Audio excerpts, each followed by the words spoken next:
voice of Master Chief, Spartan 117. And you're tuned in to Next Podcast. Now, wake me when you need me.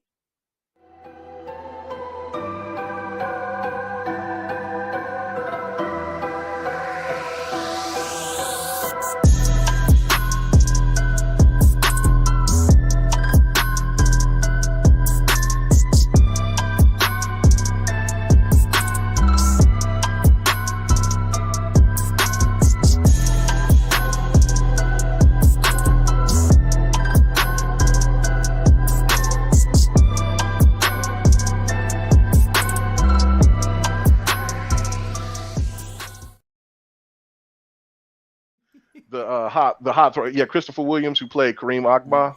That was it. That was the dude's name. Nice. And Wesley Snipes didn't like his ass. Yo, and what's going on, everybody? Welcome to another episode of the Next Podcast. That's right, guys. This is the after work episode, and guys, I rushed home. Absolutely rushed home straight from work, right to the computer. Set this up. I got my coffee right here. I don't even have water right now. I got half a bottle of Gatorade going on. Because of work and stuff. What is going on, chat? Really awesome to see you guys. We have a lot to talk about. A lot of interesting things to talk about. I cannot wait to dive into these topics. I can't wait to hear some of the reactions and opinions from this panel. And of course, I got to introduce these guys for anybody out there who doesn't know who's on the panel. I got to put the names with the icons. That's right. So, first off, I am going to start in my backyard. That's right. We're going up to New England, Connecticut, baby. Of course, you know this guy because he drops that hashtag Crispy Truth. What is up, Crispy? How you doing, bro? Oh, boy. Crispy hasn't been heard in a while. And, oh, my God, Gamepass is killing it. So what you got to say about it? I want to hear the chat. Come on. Gamepass, baby. What we've been saying. Let's go, dude. There we go. There we go, guys. I wish you were there for the for most of the off-air conversation. Not all of it, because it got a little crazy. But we are in rare form tonight. I just want to let you guys know that. Before I get to the next person, I want to shout out my brother. My brother, Doggy Dog 420. What is up, Doggy? Really good to see you, bro. And he hit that super chat just to let you guys know that the super chat works, people. Yes, it does. Appreciate that, Doggy. Next on the list, we're going to go to the Lone Star State. For one of the very few times that I could remember, this dude was actually last hitting up the Google Meet or whatnot. Yo, he's usually right up there first or second. But, yo, Predator, what is going on, brother? I was actually picking up my dog again today. So I tried to get her early so I could make it from the show on time. But, yeah, nothing's going on, man. Just knocked out that Outriders. Dude, 100%. I saw that. Did you 100% like all of it? I did. Achievements, everything? I did. Yeah, I did. Dude. What is your? I beat it in when the game came out? Thursday, Friday, Saturday. I beat it Sunday morning. I could have beat it Saturday night, but the fucking servers went down, so I said, "Fuck it, I'll sleep it off." And then I basically just farmed to get the achievements knocked out the rest of the time. I think I knocked them out Tuesday or Wednesday, one of the two. But yeah, I'm done. It's a good game. I'll go back to it though. But hi everybody, how's it going? Dude, I still can't believe that 100%. Yo, not for anything. I haven't been playing a lot of Outriders just because every time they kick me out, I'm like, I'm done. I'm not even. Yo, shout out to my brother Italian Clowns, which was like, he was like, all you have to do is hard reset your system. I'm like, dude, I'm not gonna hard reset my system every time this happens, bro. I will just wait until things kind of get smoothed out a little bit. But shout out to you, Pred, man. That's incredible. Like 100% everything. Yo, chat, I gotta know if any of you guys 100%ed 100%ed. I think that's a thing. Yo, if you completely beat Outriders, like the story, all the achievements, side quests, everything like that, let me know in the chat if you have done that already. I just want to know. But next on the list, coming live from the 405, and you know, he's just trying to talk to the intelligent gamer out there. Of course, it is my brother, K Mega. What is up, bro? What's happening, man? I'm over here looking at my stats on Outriders.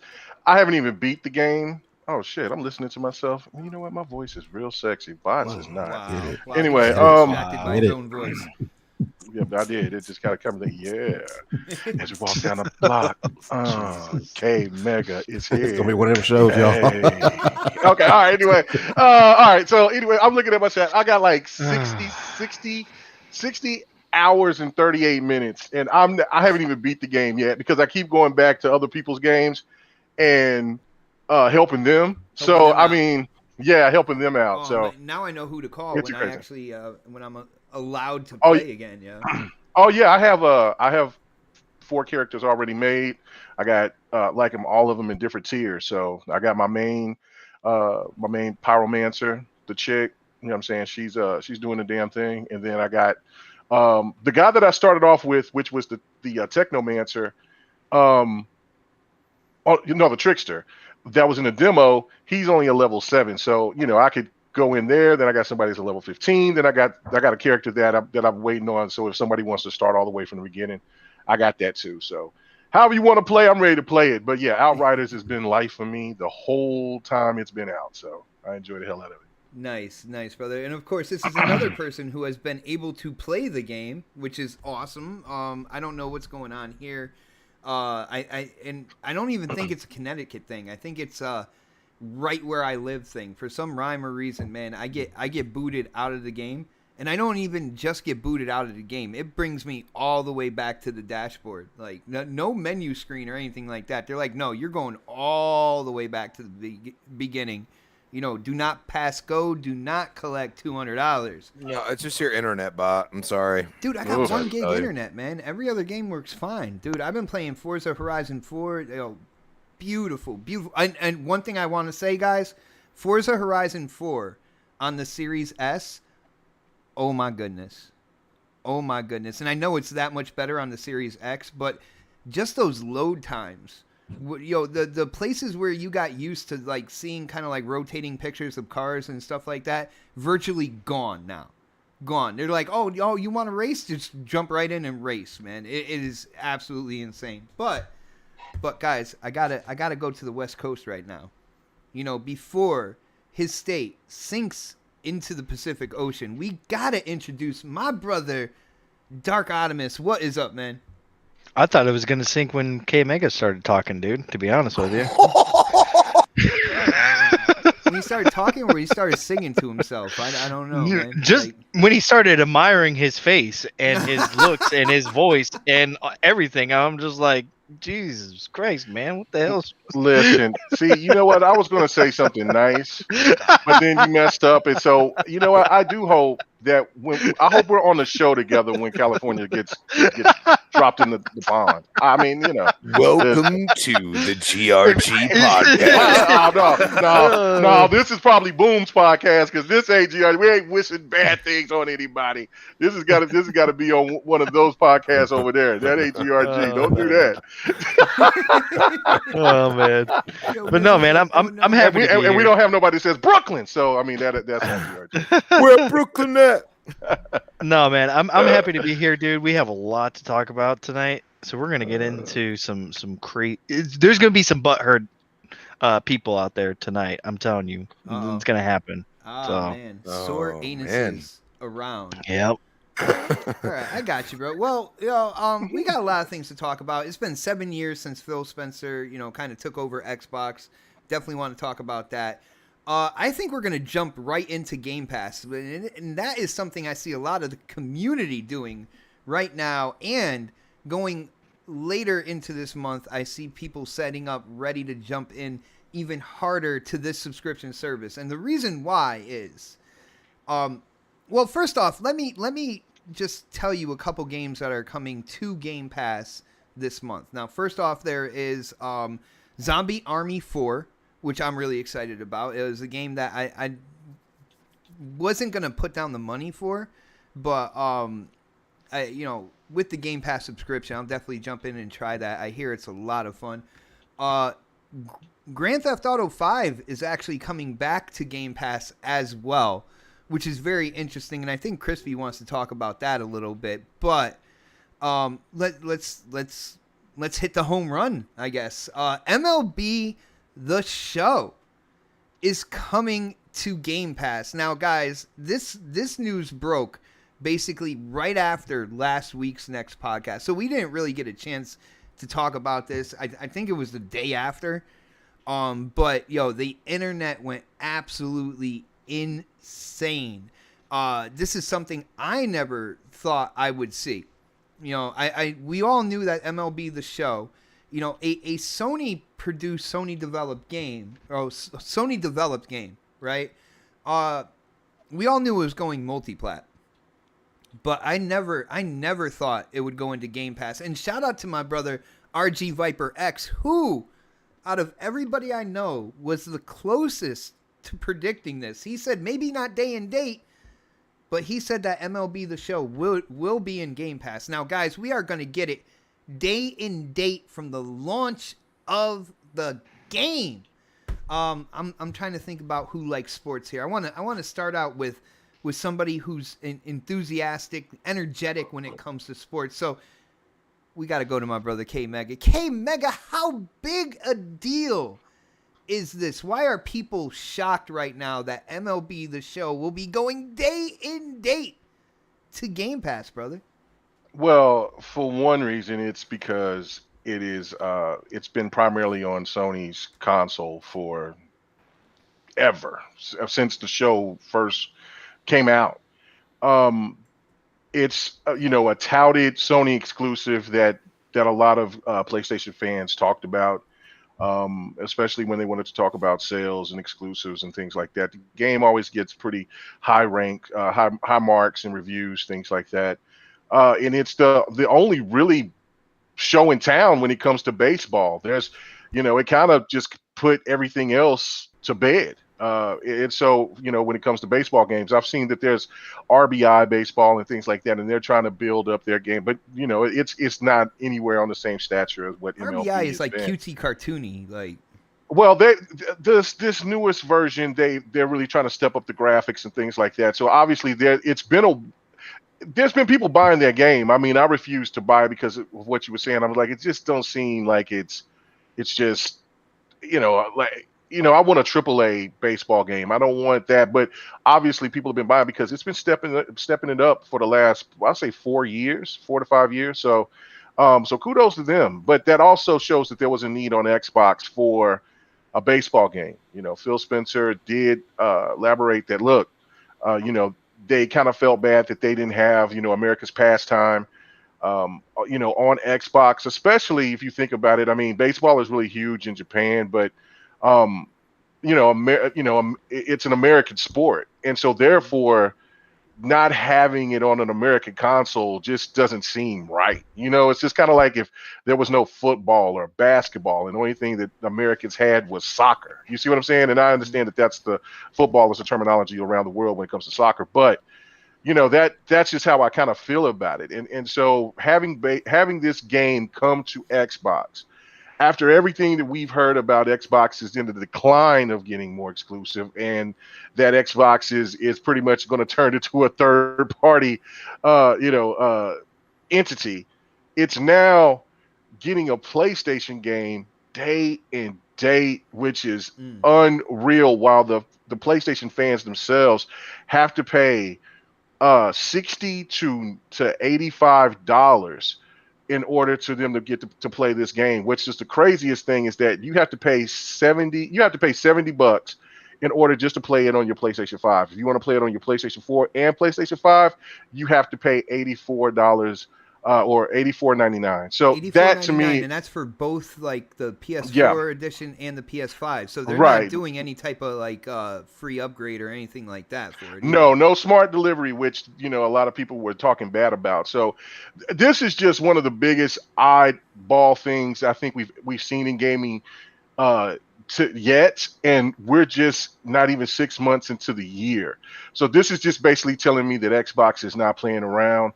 Sony might be in the business for. That's the reason why I alluded to it a long time ago.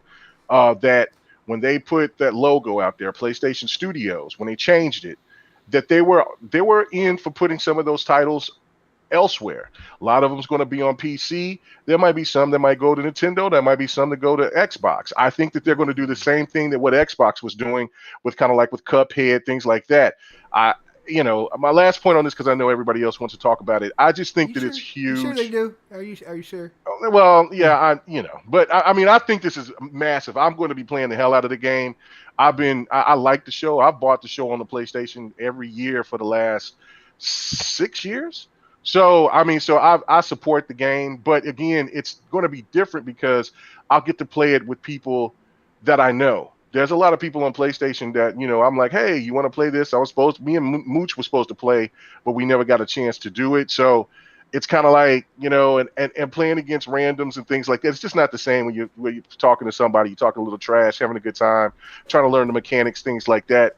So it's going to be really different. It's going to be really fun. And yeah, I'll be definitely showing gameplay, streaming it. So yeah, and learning the new things that they've implemented into this game. So yeah, I'm really excited for it. Nice. Now, brother, from what I hear, from what's being said out there, MLB is publishing the game on Xbox, and a lot of people are saying, well, that's how this game is going to Game Pass. Really, Sony had no say in the matter. It was all the publisher, it was all MLB, and that's how this game got onto Game Pass. What are your thoughts about that? Do you believe that that's true? And if so, like, because you're talking about, how they changed PlayStation Studios logo and everything like that.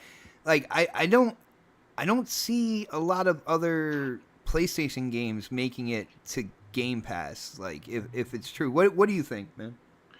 Man, I really do think. I think that I think it. Look, it's just like what I was saying just a minute ago. The unexpected has already happened. People have seen. Nobody would have thought that Xbox would have had a PlayStation exclusive come over and be on Game Pass. We knew that last year that MLB that the show was going to be a multi-plat, which people were saying, well, sports games, things like that. But I don't, I think that the times are changing. It's just like what I've been saying, but you've been saying it is too, is that there's so much stuff going on within gaming right now. I believe what a lot of people have been predicting and thinking about, like gaming is going to it's going to turn all upside down. We have no idea what big changes is going to happen. And yeah, I do believe that there'll be more PlayStation games coming over to Xbox. One game I definitely think of, and I know that we'll talk about it, but I think Death Stranding is going to come over. So I think it's going to be not like so much like I think Death Stranding is going to be coming to Xbox. I really do. And so when you look at it and you think, all right, games like Cuphead and Ori, stuff like that, things that were made from studios that aren't under I'll take Xbox's Xbox. Well, yeah, oh yeah, and Ex Machina, stuff like that, things like that. I think will be able to come over to Xbox because they're not owned by Sony, and they'll be kind of like they were under the umbrella, or they were paid for, they were published by Sony. But I think that those type of games like that will be able to come over to Xbox. I got you, bro. I got you. Let's get Crispy involved in this. Crispy, MLB the show. First off, shout out to Buzzy. I was going to say Buzzy Belvedere. How about Fuzzy Belvedere? I like that one better. Shout out to Fuzzy. He's like just debating on whether or not to play as the Mets or Phillies. Brother, don't you realize those are rivals right there? There is no debate. It is New York. You got to be the Metropolitans, baby. New York Mets all day. I know that's who I'm going to be. So if you're going to be the Phillies. He brought the government name in there. Like, yes, come on. If you're going to be the Phillies, I will play you as the New York Mets. All right. I am planning on opening up the invitation to anybody who downloads this game on Xbox. I will play any of you guys, and I will be the New York Mets, baby. You're Yes, gonna sir. lose every single game. New York Mets, baby, all day, brother. All You're day. gonna lose every Yeah. single game there, buddy. Maybe I'll stream every game as well. Maybe that I'll put it out there as well. But Crispy, what do you think about the news here? Again, it happened right after next podcast last week. So it's been kind of like it's been out there. It's been exploding the internet day after day or whatnot. But what do you think about this deal? Why is it such a big deal to the community and to you, bro? If it is. Well, let's think of it this way. At this point, you have a substantial soccer game or football, as some of the other side of the pond call it. You have an actual football game, what we call football, and then you have soccer is football before football. Like that was football, yeah, but okay? but I guess Oh. we just made a new name, so that's what we do in America, bleeding, right? He's bleeding that apple pie right now, is what's going on, man. All American.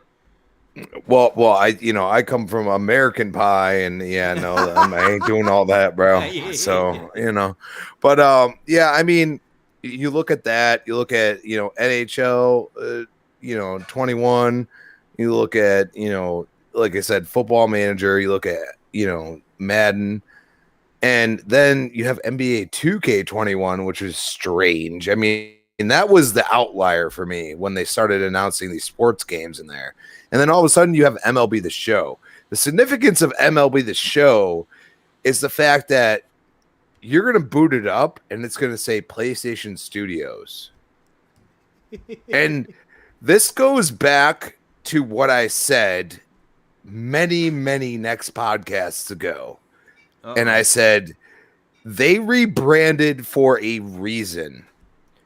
Sony does not make the extra money on their back-end deals as does Microsoft. For example, at this point, you just saw that Sony is trying to make a deal with Netflix to keep the Spider-Man IP and any other Marvel IPs that come from Sony, including, Venom or any of that. So they are trying to get with the times. The problem is they seem to be late now. And we used to say that Microsoft was too far ahead, which I am still to this day. I have said that, and I am truly about that.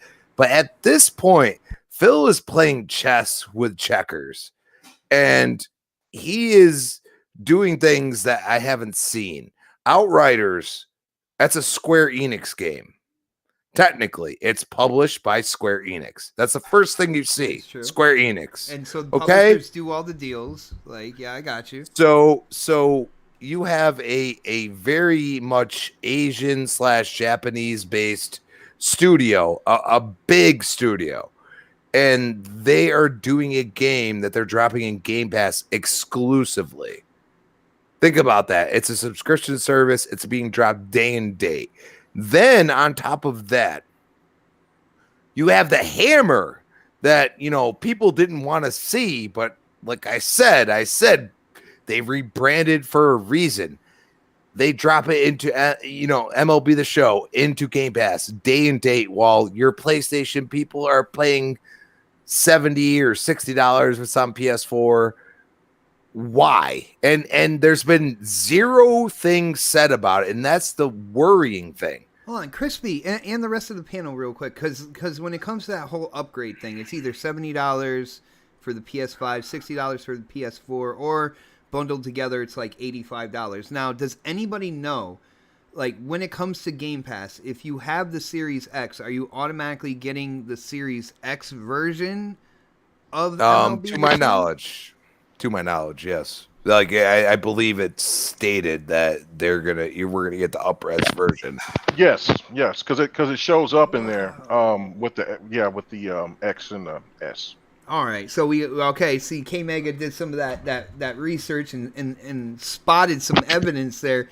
Dude, that's gotta suck for PlayStation guys, oh man. Well, no, but that's the thing, Bot. Like, are they gonna say something something. Because I'll tell you right now, if I was the X game, I'd be pissed. And if you go back a couple years, I would have honestly thought that Xbox would have done what PlayStation just did. And yes, you could say MLB had a hand in it, but to my knowledge, PlayStation had to have known about it almost a half a year in advance. At least 6 months to 8 months, they would have known that this IP was coming to Xbox. And they didn't say a word. And I think Xbox would have been like, hey, we did this, we purchased, or, we had a negotiation. This is what happened. Our games are coming to PlayStation. And people will be like, eventually, kind of cool with it. But right now, they're so silent that people are like, what's the deal? And I would feel the same way as an Xbox gamer. I'd be like, if Gears of War or Halo went to PlayStation without being in an app or something like that, which is no surprise to me, I would have an issue. And if you think about it, MLB The Show has been along the lines of a Gears or Halo as far as Xbox concerned. I wouldn't put it in that. You think about when it came out and when it was exclusive for PlayStation. It has been a long time.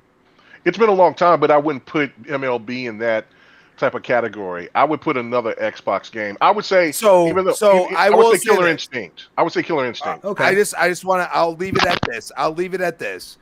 If you are a baseball fan through and through, you don't play the football game, you don't play the basketball game. You play the baseball game, and you have to pay $70 on your PS4. And when you're thinking of upgrading, what are you thinking about upgrading now? Because you get that for a subscription, and you get to try out new games.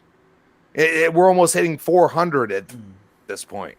400 games that are in there. If you've never played a Halo, you might boot it up by yourself, and you can do that as long as you have an internet connection for most of the games, which, I mean, it's still kind of bullshit. Like, a lot of these games don't work without an internet connection, but that goes third party, first party, whatever. But the point is that you get that option to go into these other games on top of playing the game that you love, which is MLB The Show. So those 800,000 people that, bought it on PlayStation, or 1 million people. Yeah, they average about 1 million per year when it comes to. So they have a thought process of, why am I doing this still? Because maybe I'll dab into a Madden or an NBA at times if they're a true sports fan that loves all sports but doesn't like playing them all, or you're just that MLB and you're like, dude, when it all adds up, with all the options I have, why not go and get a Series S for $300 and pay the 10, $1 at the first month, 10 to 15, whatever you depend on, whatever you think is right. Because I think Live's going to go away. I think it's going to be 15 flat, for everything. But that's my whole thing. You have those options, and then all of a sudden you don't have any option on the side that you're on. Well, you do have. I think that's why it's people either pay or pay more. It's pretty much Sony's option, right? And this is where the third party, and even now the first party. That's the incredible thing. You say Outriders, you get it. Day and date and Game Pass. Well, you got to pay $60 to $70 for that game, and then you got MLB The Show, which is their first party game, and you get a day and date and Game Pass. That's a big deal. I see a lot of people changing their freaking minds about what's going on. And this all comes down to Phil and Satya's leadership. I'm sorry. Those two know what the hell they're doing, and they've been building something, and we haven't even gotten to the first party games. My God, think about that. It's going to be crazy. I'm sorry, but I think there's somebody else that's really important that you missed out on, and that's Sarah Bond. That's the person who's in charge of Game Pass. My fault. You are correct. Yes, sir. All right. Yeah, no, she's definitely she's been killing it. Yo, shout out to Sarah Bond as well. Because she's right there at the table. She's the one kind of cooking up these deals. She's probably the one who reached out to MLB to see what the chances were to get the show on Game Pass. Yo, shout out to her. April is a crazy month when it comes to Game Pass. Zombie Army 4, GTA 5, MLB The Show. There's other games as well. I don't have the complete list like in front of me, but those were the games that just really kind of popped out on that list for me anyway. So yeah, shout out to her for that. Shout out to Eternal Umbra. What is going on, bro? He said shout out panel and chat. Yo, shout out to you, bro. It is good to see you. Of course, Dragonheart Yobi is in the chat as well. Shout out to my brother Yobi. Six Slayer is here, and of course our brother Deck, as well as many other people. Guys, if you haven't done it yet, hit that thumbs up button. Share the show out. Let people know that we are live right now. It's Thursday prime time. It is next podcast time. You got to let them know out there that they need to be here right now. Let's go to Dark on this. Now, Dark, man. You heard what I said. Just couple games coming in April. MLB The Show is the one that everybody is talking about. It's something that I did not predict myself. I didn't think it would ever happen, but it's coming. Day and date in Game Pass. How big is this news, and what do you think is going on over there at Xbox right now, bro? This is huge, and anybody who's Frickin' denying huge. that, if anybody who's denying that is completely lost track of where gaming's going. This thing is so huge that it's like, especially for somebody like me who loves baseball. I'm gonna beat your ass. Let me with the just mesh. let me just say this. I love baseball. Okay, and my favorite team is of course the LA Dodgers. I am a Dodgers fan. They won last year. Whoop whoop. Wow. Can we cut that out of man. the live show? Can we do that? No, I can't, man. Damn it. I mean, when was the last time the Mets won? I'm just saying. Padres. Padres, they're good too, man. Up to K Mega just I'm to telling- come out of telling left you, field Padres- with like the I'm most a random Yankees team. fan, so y'all can go fuck Padres- yourselves. Padres have. Man, fuck the Yankees, dude. Man, Man, those 25 World Series are real sweet, aren't they? yeah. I mean, you got to give them that. I mean, they fucking They kill were it. beating up on the rest of the majority major of the leagues time, before the yeah. major leagues realized they were major leagues, bro. That's where they got That's a lot true. of those. Yeah, that's true. I mean, but we still hate the Yankees over here. Anyways, Oh. but this is the thing, man. Like, yeah, it may be true that this was not a PlayStation decision, which I believe Yeah. is true. It's not a PlayStation decision to do this. But this goes to show you that, like, hey, the MLB was sick and tired of seeing, such low numbers for their games. They were like, man, we want to get some more people want in NBA on our 2K game. numbers, baby. Can I Yeah, just exactly. say something real quick? What you just said is absolutely true, because if you think about it, MLB did that, but PlayStation agreed to renegotiate their contract with MLB. So I am sure there was a clause or something that was in there. They already knew that they could do this. Exactly. So and that's the thing, man. Like, this right here goes to show you that the time is coming. The time is coming to where, and I'm not gonna say that PlayStation's gonna go down the toilet or anything, because that's probably not gonna happen. But it's showing that Xbox isn't playing around anymore. They fucking had it, and they're gonna they're starting to show, and we haven't even gotten to the good shit yet. Like we've only touched like with Outriders, and we touched with they touched with MLB, but we haven't even gotten to the really First party. meaty stuff. First party, or even bigger AAA third party games. So it's just like, they're pulling out all the stops, man. I mean, Game Pass is killing it right now. I mean, like honestly, if I had an Xbox Series X, I would be playing Outriders. I would have played Outriders on my Xbox, but since I don't have a Series X, I decided to get it on PlayStation 5. I mean, yeah, is it worth the $60? Yeah, kinda. Kinda. Okay. I mean, it's good. I mean, I'm not saying it's a terrible game or anything. It's a good game. It's just I think that it was, I mean, I don't think it was worth the 60 really. I think it was maybe worth more like 40 or 50. Ooh, Um, okay. but I think what they're doing over there at Xbox is basically like, hey, Phil I mean, even Phil said that he was gonna make it up to you guys, and he's fucking doing that. What has PlayStation promised people, and then they're doing it? Can anybody answer me that one? I don't see PlayStation hardly talk to anybody, to be really God- honest with you. Exactly. God of War, Horizon Zero Dawn, They promised that. Gran but we Turismo. already know those things are coming.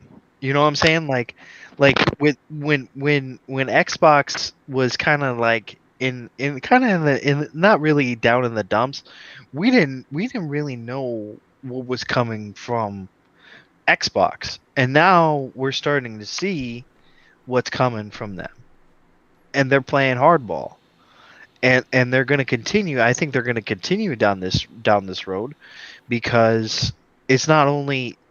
The funny thing is about this whole thing is that these games aren't even coming to the PC version of Game Pass. This is only coming to the console version of Game Pass. So what does that tell you? That they have faith in their console. Oh, I didn't even think about that. They have more faith in their console now because of the fact that they know where they want to go and where they want to take it. Mm-hmm. So I mean, it's showing. And I love playing on PlayStation. I love playing on Xbox.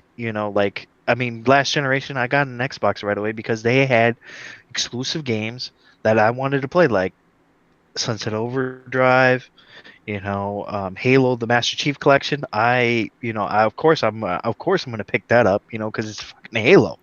And then when the next Halo comes out, I'm if I don't have a Series X by then, I'm gonna be so mad, dude. I'm gonna be so mad. He's gonna find where you K know, Mega like, lives and steal his.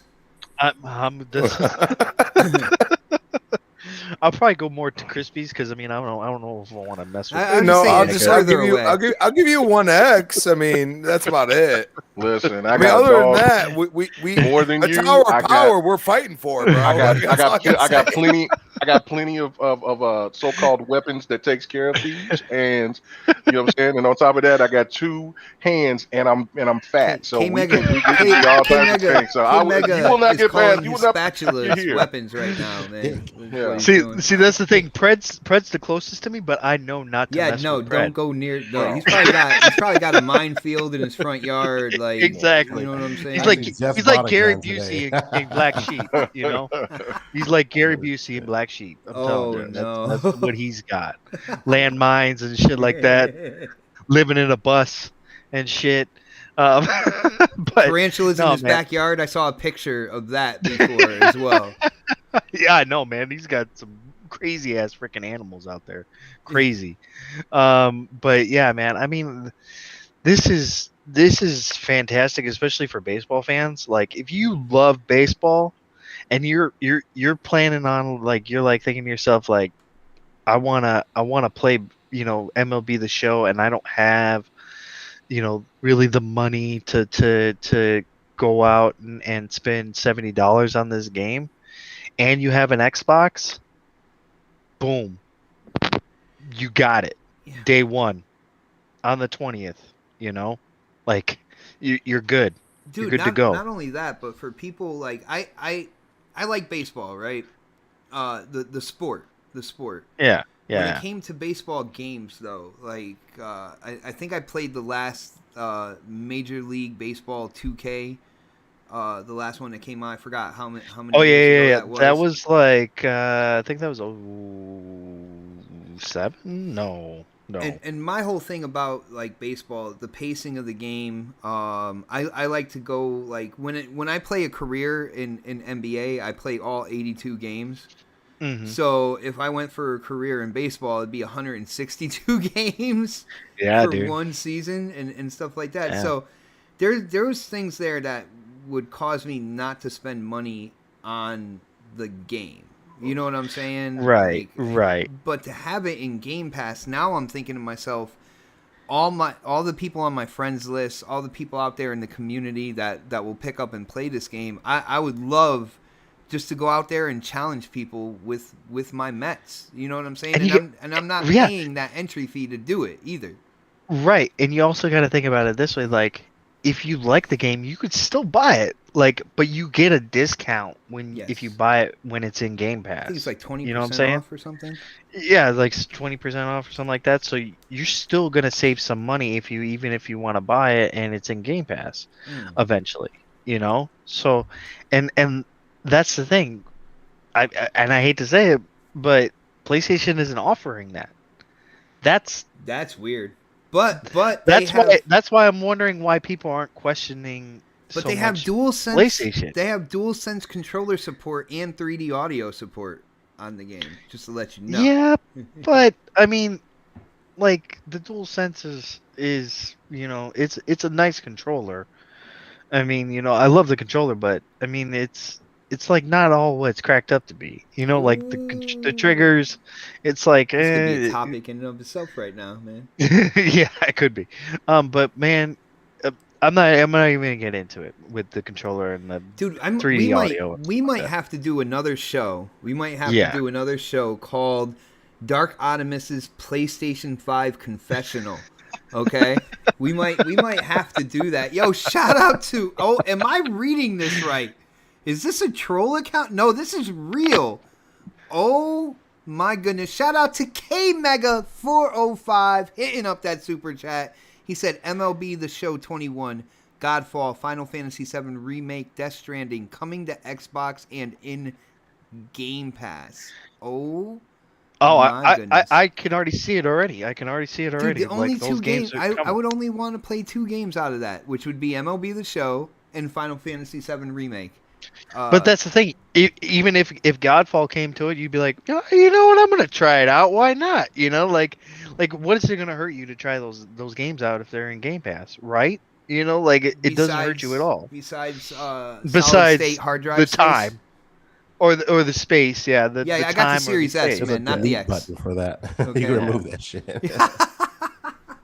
Yeah. So I mean, I'm loving what Xbox is doing over there. I mean, I honestly, I'm gonna play the show on my One X day one. I'm not spending the $70 or $85 to play the game. I mean, the load times I can handle it with that kind of game because it's baseball. Like, I mean, it's fine. The only reason why I got Outriders is because the load times. Really, to be honest, on my PS5, that's the only reason why I got it. Because that SSD does help. I don't even know how we lived without it for so long on console. We waited in front of We a did. load screen. That would be my time to take a couple deep vapes and kind of talk to people in the chat and everything. And now you can't do that. No. Now I'm vaping while the game's playing, and people are like, "Yo, dude, what are you doing?" I'm like, "Hey, at least I'm not eating potato chips while we're playing or something like that." Man, It's true, like K Mega. No, K Mega don't do that. K K Mega, he doesn't like that. Oh wait, as much yeah, as that's right. I don't like he it, just okay? he just washes his feet and stuff on yeah, party for pads and stuff. But yo, guys, I just want the chat to know that I already know that after the show goes off air, K Mega's gonna be like, so that $5 you're gonna get you send that back my way, back, right? right? You send it back, right? But yo, let's get Predator in on this. Now, Pred, this news when it dropped was huge, man. The internet gaming community on social media was all over this, dude. Was this a big deal to you? And what do you think about the show coming to Game Pass day and date, bro? I actually think it was pretty awesome that they did that. Like it was something that's completely unexpected. Um, I was shocked. I mean, it was already a win. They were finally getting a baseball game on Xbox, but to get it in Game Pass too now, and it just boosts the selling point of getting into the Xbox ecosystem. I got a friend who's like a straight diehard PlayStation knucklehead, and he doesn't have an Xbox, but he has Game Pass on his PC, and he actually does the cloud too, the X Cloud. So he's like, I don't really need an Xbox, but like, I mean, that's what Microsoft's goal is, to get these people in the ecosystem. And so when you get these day and date games like this, even if you're not a baseball fan, just seeing like even Outriders, stuff like that, like seeing these games pop in day and date like this, versus your competition is spending $70 on them, that's gonna make people start scratching their head, and it's like the more you start seeing stuff getting thrown in Game Pass, you're starting to see a lot more people talk positively about it. Like, I don't know who it is. Was it Greg Miller that did that interview or that podcast the other day, and was talking about all the good stuff about Game Pass, and like just saying, hey, like get into it. It's not as dumb as I keep seeing these people, coming out and trying to say negative things about Game Pass. It's not negative at all. And and even went through the list of like constant people who have like other publishers who put games in Game Pass, and like, hey, like we love it. It works good for us. We have options when we go to the table with Microsoft. We can do it this way, we can do it that way. We get the money up front, we can get money off the sale of this, or it's all dependent on the contract that's drawn up how they want it drawn up, so they can't complain about it at the end of the day unless their game just sucks. You can either get your money up front from Microsoft, or you can get like a little bit at a time based off of the sales of the game. So and the amazing thing of it is now is like you start hearing all the positive stuff, and now we start hearing like every time a game comes out, is it coming to Game Pass? Yo, Is it for going real. to Game Pass? Is that going to Game Pass? And like you start seeing these rumors. Oh, I heard Battlefield's going to Game Pass. I heard this game's going to Game Pass. Like, I mean, like, and it builds excitement. I mean, like, it's almost like every week now I'm waiting on Microsoft to drop another bomb. Every week, and like it's literally happened every week for like the past 6 weeks. Like Microsoft has just dropped another bomb after bomb after bomb. And it's like damn, like you wait, like we haven't heard anything this week, and the week's not over yet though.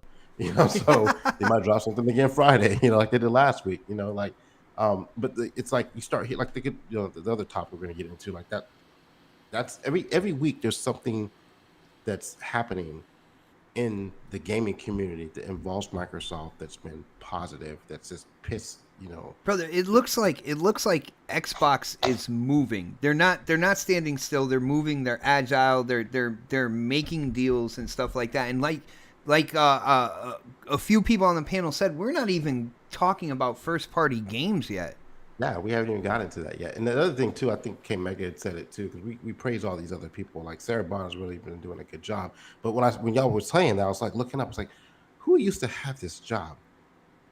Who used to have that job that she has now, or at least something similar to it? It's got a different name, but it's the same job.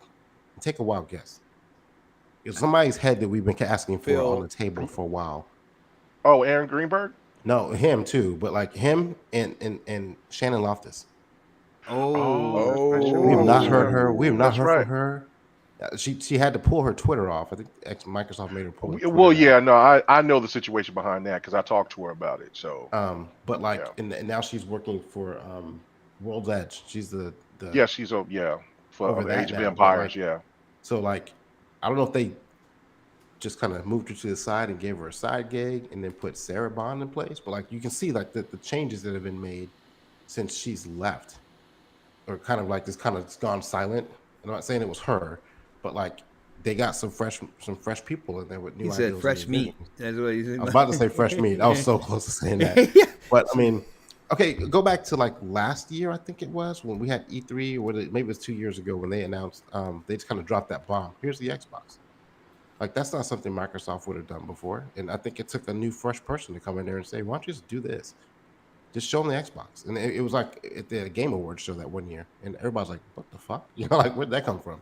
And I think the girl that said it, and they did it, like they ran with it. And it's like, when they do something different, when they do something that's not normal out of the box, it blows up the internet. Oh yeah. And they have to keep surprising people like that, and they have been like I said, for the past 6 weeks. It's been nothing but Microsoft positive news. You know, And I remember. Hold on a second. I remember I said, please don't fuck this up by saying something stupid. With the only exception they did screw up on was trying to up the price a game. What's it called? Xbox Live. Xbox Live. But that's really the only hiccup they've had this year. I mean, they tried to double it. They didn't up the price. They Yeah. tried to double that shit. But they came back and they're like, you know what? We fucked up. Come back. Here's a game. Like, oh, you guys Play don't some want to baseball. pay double the price? My bad, yo. We'll take that back. But for the baseball thing, like, I mean, I know that we've all clamored. I'm not a huge baseball fan. I haven't actually played a baseball game in God knows. I can't think the last Xbox baseball. You're a game we Rangers had. fan, right? I'm a Rangers and a Braves fan. Oh, Braves. Oh man, that's all right, Fred. You're still you're still my boy. Yo. Yeah, That hurts. beat it. Damn, Yeah, he's yeah. Maddox and I know. Rod, Yeah, man, I Rod, was back in the old school 90s, A-Rod. the Damn, boy. yeah. Yeah. Woof. But like I can't remember the last time I played a baseball game on Xbox and what it was. Not the RBI one they have. I mean like the actual shit. Not the fake baseball. The real. Yeah. I can't remember. And so when I played the demo for MLB, I was like, this is why I don't play baseball, because I fucking suck at it. So like, so it was fun to have it, but I was like, man, I haven't played a baseball game in so many years. It's almost like I don't even know what to do.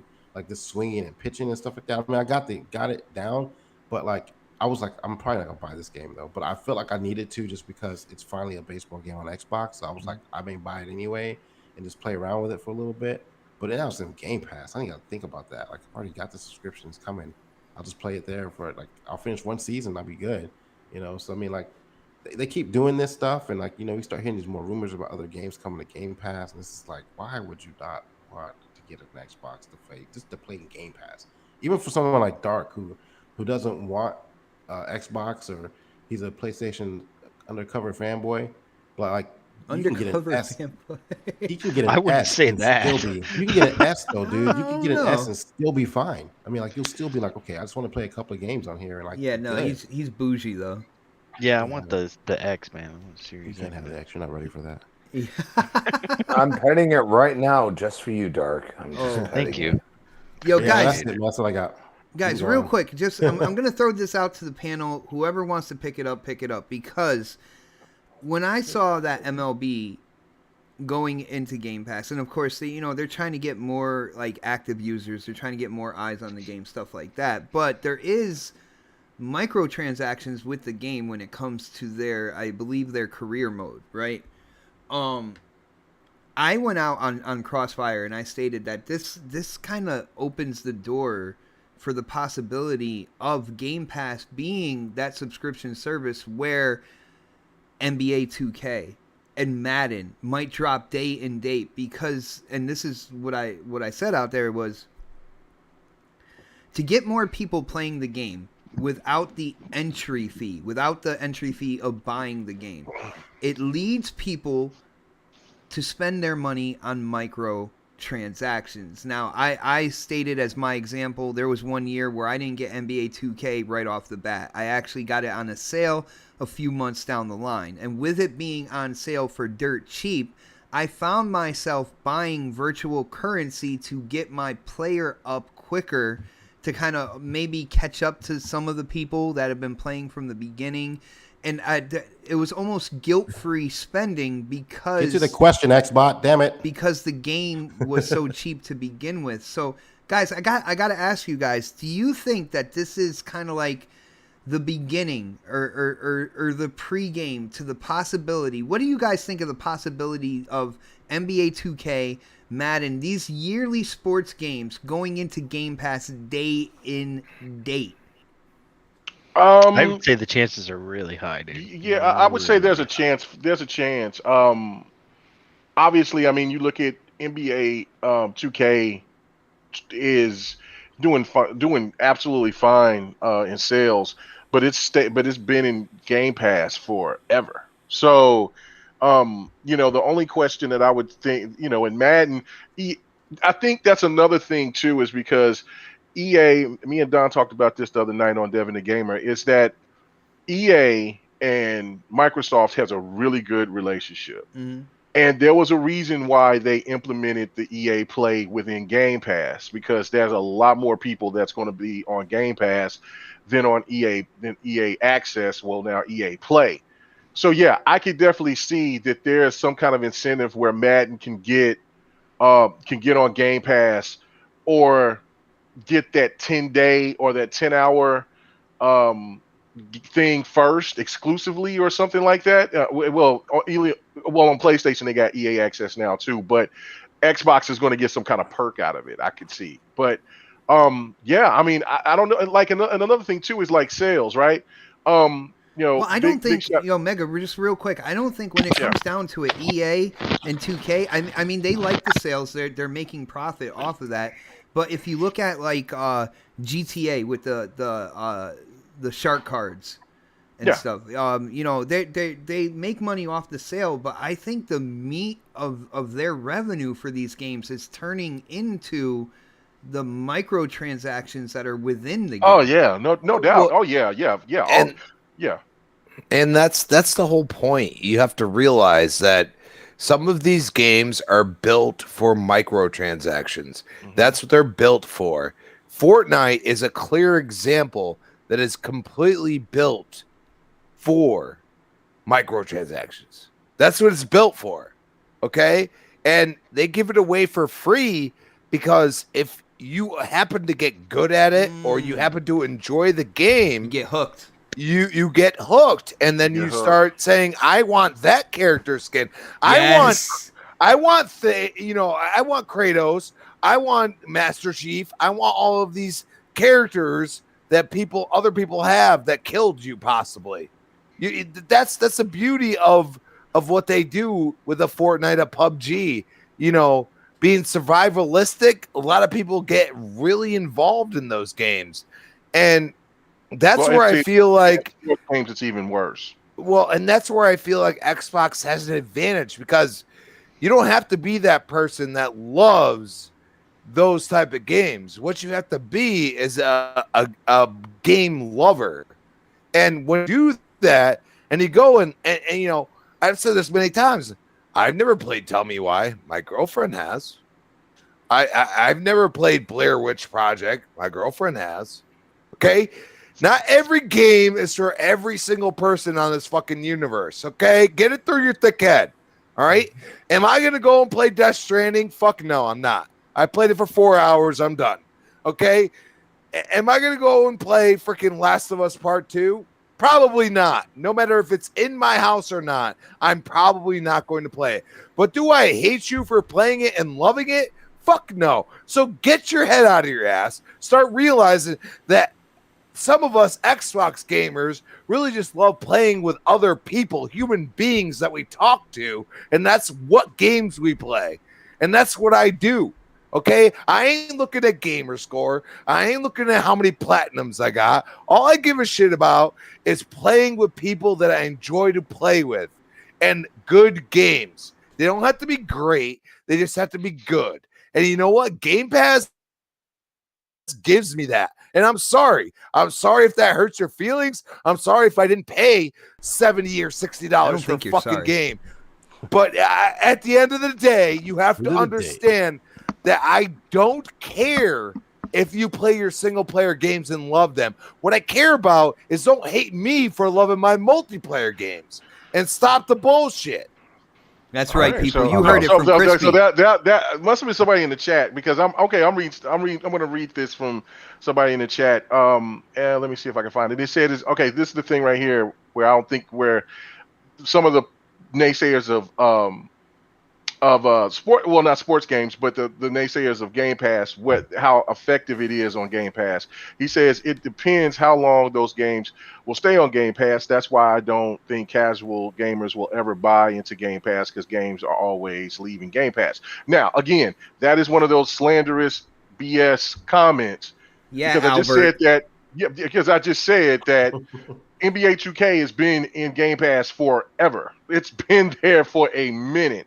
Madden is doing its own thing. I don't think Madden's not in there yet. But this is the thing.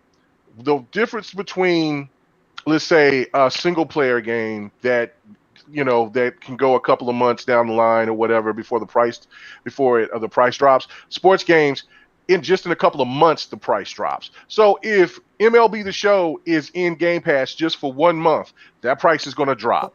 And it's under Game Pass, it's going to get 10% on top of the drop that it has. So if somebody is playing that game, and if they're invested, especially because MLB does exactly what FIFA, Madden, 2K, every damn other sports game out there is have ultimate teams, etc., and gets people drawn in so you can play it. And then that's what gets people sucked in. The first thing people do that gets get anybody sucked into any of these games is that they'll buy the DLC because they feel fine about getting the DLC because they like the game enough because it's on Game Pass. Once they find out that game is about to leave, they'll buy it because they're fully invested. Because the first thing a person does is when they've already spent money on something, they're going to be like, oh, hell no, I'm not going to get cheated. I'm going to buy this game. How much is it? And if it's on somewhere else, they got to pay full price. On Game Pass, that shit is 10% less than what you would if you went to 20%. Yeah. It's 10 or 20%. But the point of the matter is that video games depreciate. You know what I'm saying? So if it's only especially in Game sports Pass, games. Yeah, especially sports games, and those games goes and if it's only if MLB The Show is only in Xbox Game Pass for a month, that game is going to drop $20 guaranteed by the end of that month. So Hey, What up? So I thought you were done, Kim. Sorry, go ahead. Oh no. Well, no, that's just my whole point. It's like you have to think about that aspect of it. But if it stays in Game Pass, let's say the normal 90 days, it's a wrap. By the time it's gonna be what? Dude, Shit. Hold on. First off, yeah, 90 July? days. I was trying to say that when it comes down to it, when a game goes into Game Pass, it's months before it comes out, if it comes out that quickly.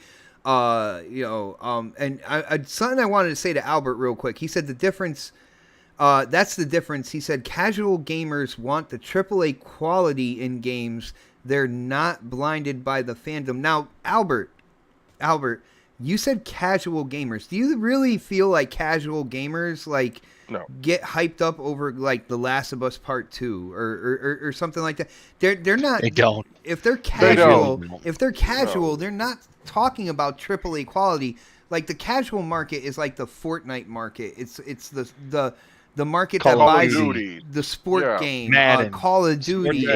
Like Battlefields. Dude, you just mixed. You just talked about you're talking about the hardcore that really goes in on AAA.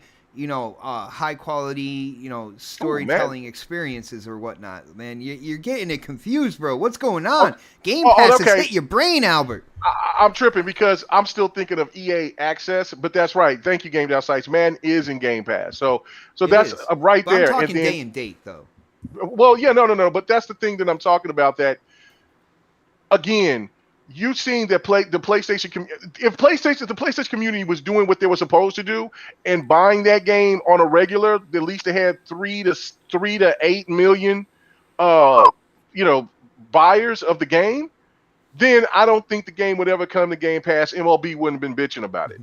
But because MLB would have never made the deal with Sony to tell them that they need to put their game absolutely on third party, as a third party game. So what that's telling me is that the game must be on a decline on the PlayStation because how the fan base acts is just like how you're acting is saying, well, it's all about AAA single player experience. That game is not a single player experience. That game is a multiplayer experience, and it always has the scarlet letter for not for the casuals, but for those that keep saying that multiplayer games need to fall back and single player games need to be at the forefront. So that right there, if the sales are going down, MLB was like, hell no, we got to find another way to get around this. And so Microsoft looked at the opportunity and was like, yo, let's go ahead and we've been wanting the baseball game to come over here. This is something that's a thank you to the fans. And let's not forget, my last point is that Phil Spencer said that he was going to make it right about the baseball. There's another game too he said was going to make it right about because he was upset about Street Fighter V being exclusive on PlayStation. Yeah. So watch out for that. Street Fighter 6 is definitely coming to it's definitely, but if Street Fighter 6 come over to Xbox, Whenever that Game game is Pass. going to get announced, and it comes to Game Pass day and date, yo, that's the Yeah, more that's- Mega will people be happy that's going to jump over. about that. You're goddamn right. Fight night is a lit. I got to worry about people that sit here like, man, I don't got this game there, man. Just get that goddamn Just game. I'll download give you it. Just $15. download Let's it. get shit going. Yeah. Let's download this stuff. All right, man. Nice. Yo, guys, we can talk about this for like for forever, man. No, we can't. No. But we got No. to move on before that Jeopardy music plays. You Right. know what I'm saying? Guys, Jeff Grubb, he is not afraid to open his mouth about certain things, and he actually came out and stated something that it's a little awkward to me, man. I don't know how to feel about this, and I don't know how the community would react if true. But Jeff Grubb basically came out and said that Kojima Productions, the developers that made Death Stranding, and of course we all know Kojima, Jeff Keighley's heartthrob, are in talks with Xbox on creating an Xbox game. That is right, Kojima is a third-party developer. They're independent. They're not owned or run by any of the big companies or anything like that. And it seems that Jeff Grubb believes they are in talks to making an Xbox game. Now, let me go to Dark on this one first. Dark, what do you think about the idea of Kojima making an Xbox game? We saw his last game, Death Stranding. We saw the community reaction to Death Stranding as well when it comes to the Xbox gamers. Do you think this would be a good move? Do you think that his game, if it is going to be an Xbox game, would be supported by the community, bro? I think it better be an actual game, to be honest. Because Death Stranding, he's remaking Paperboy. Honestly, I don't think, and I mean, and I know people are gonna be like, "How fucking dare you say that?" I'm gonna say this right now. PlayStation gamers will take anything. Okay, they will take anything. Hold on. I gotta get the sound effect to that. Come on. I'll be right back. I'll be right back. He's like, yeah, I need a sound effect. Bro, can you state that one more time? I don't think people are angry enough. PlayStation gamers will take anything. Anything that Kojima makes. Xbox gamers, they're not going to fly with that shit. They are not going to fly with that shit.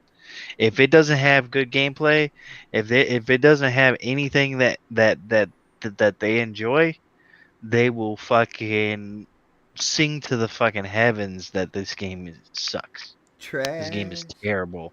It's terrible. It's trash. And so that's why I'm thinking to myself, like, if he is making a deal with Xbox, he better bring it. I'm just saying he better bring it, because Death Stranding would have never flown on Xbox. It just wouldn't have.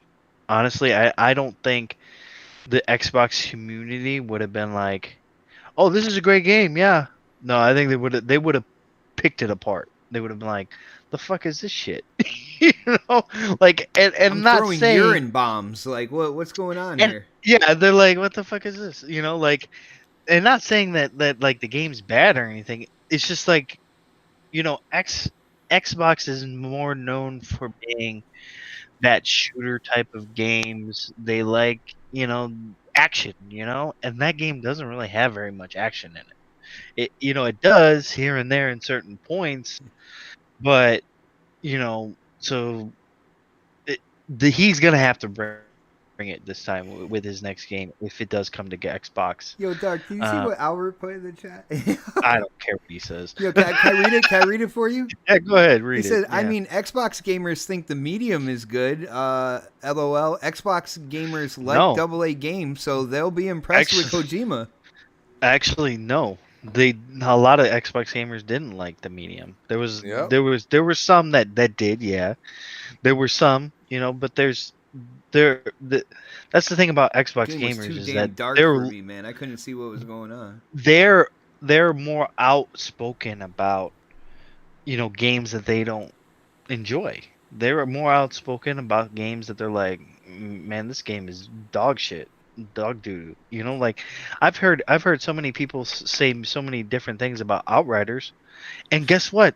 They're mostly Xbox gamers. I don't hear anything from the PlayStation side where they're like saying, "Oh yeah, Outriders is good" or "Outriders is bad." I've been hearing it mostly from the Xbox side where they're saying, "I love Outriders," or they're saying that game's dog doo doo. You know. It And really so depends on your servers. I Yeah, think, that's at that I point. was gonna say. that too. You know? That too. The game Yeah, isn't that, bad as Because like the Yeah. game has been flawless. Like as Right. far as like what I expected. Problem is that like I don't like how they nerf shit and like Yeah. dude, like you're Yeah. not in Division 1 right off rip. Like Right. you gotta release some more updates and fix your servers before you start Exactly. fucking with the builds and shit. Because I'm a Yeah. trickster and I got nerfed hardcore. You know what I You mean? did. Like, Yeah. it's Trickster's so got nerfed like crazy. come on, man. Uh, Like, dude, like I'm not playing with anyone else. Like, and then when I do, Right. usually they're a higher level than me. So what does it matter?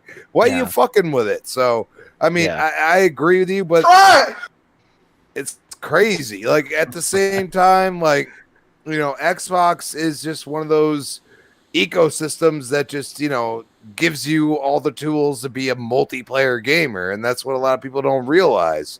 Like if Yeah. you haven't been in the ecosystem, you have no fucking clue Crispy, what wait, we no. talk about. I mean, it is my turn, but we'll let Crispy kind of get it out there, But like, Betrayal. Oh, yeah, right. Thank you.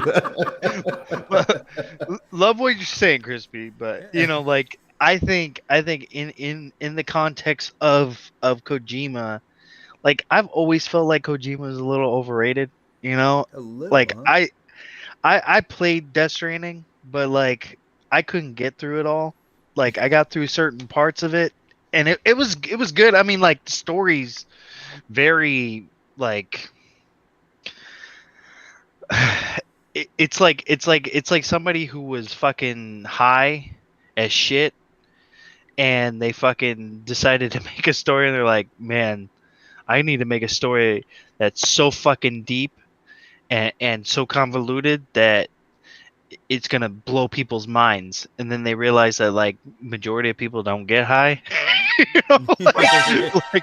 like that people who were playing it were like, what the fuck is this? So I mean, he's definitely gonna have to bring it when it comes to Xbox.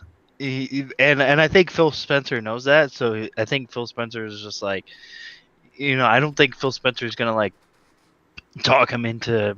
I mean, sure enough, Death Stranding probably will come to Xbox, but I'm not sure if a lot of Xbox gamers are gonna gravitate towards it. What if it goes to Game Pass though? Oh, if it goes to man. if it goes to Game Pass, I think more Xbox gamers will play it. Not necessarily will they actually like the game.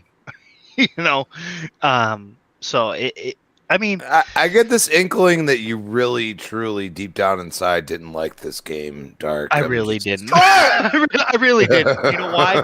Because it's just like it's not a Metal Gear. It's not a Silent, Hill or whatever. It's not any of his other type of games. It was it was a walking simulator, but it wasn't like the ones that I enjoy more, like the Telltale games or the Don't Nod games, or even like, I mean, I'm sure I'd be one of those people that would actually like the medium. Wait. I just but- had a complete and total inkling. Kojima signs, an exclusive contract with Xbox, makes the next Metal Gear Solid, which Konami is playing nice with Microsoft as well, Xbox, Microsoft, and there you go, another Metal Gear. That would, because I'll tell you, Kojima, when it was Metal Gear, great games, but after that, I kind of lost myself. That might be a me problem, but I still haven't seen anything that Well, that's 'cause- either that or make a that's 'cause really Mike- good horror game with Bloober Team. Yeah, I think, mean that's know- because a horror game or even a Metal Gear game is an actual fucking game. It has gameplay elements that attract majority of people. Death Stranding did not have that. It was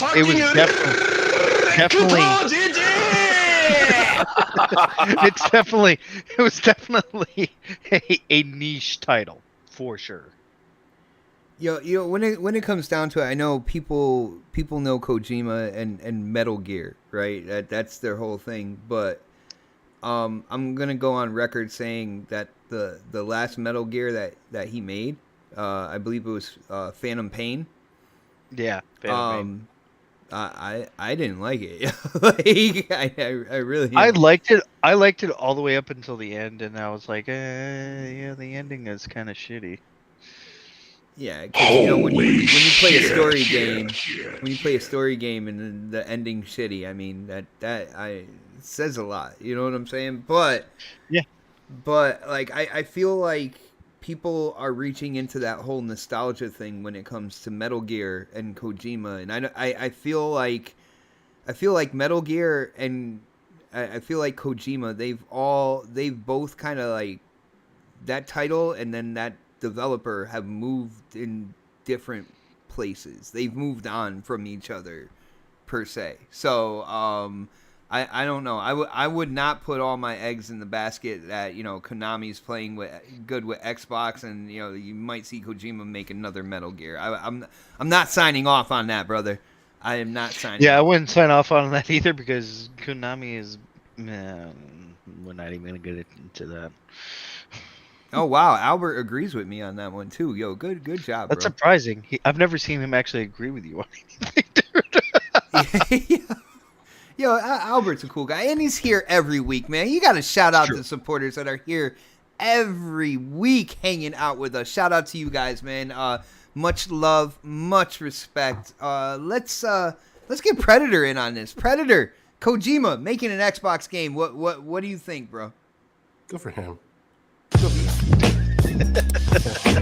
He can make a porn movie too. Yeah. I'm not gonna lie to you. I've never played a Kojima game ever. Never. Wow. I don't. You've I don't never see that. played the original Metal Gear I played Metal a Gear little bit Solid? I played the original Metal Gear on Nintendo. Oh Way wow. back in the day, and that's the last one I played. And I've never had the desire to play any of his games. And then, and something that I forgot about was that whole thing and someone else brought this up, and I think K Mega can tell me who it was.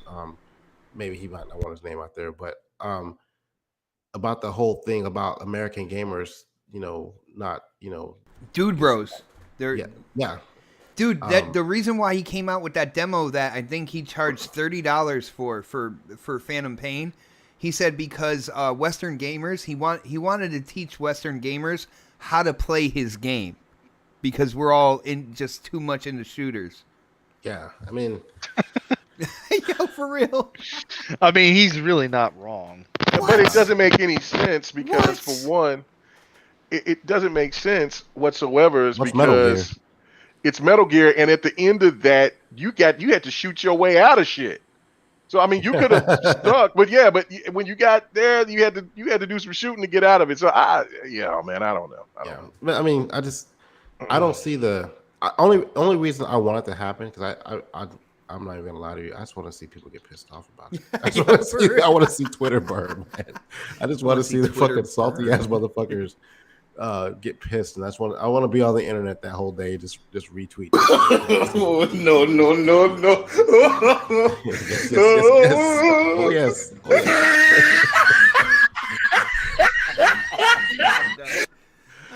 Yeah. Oh my god.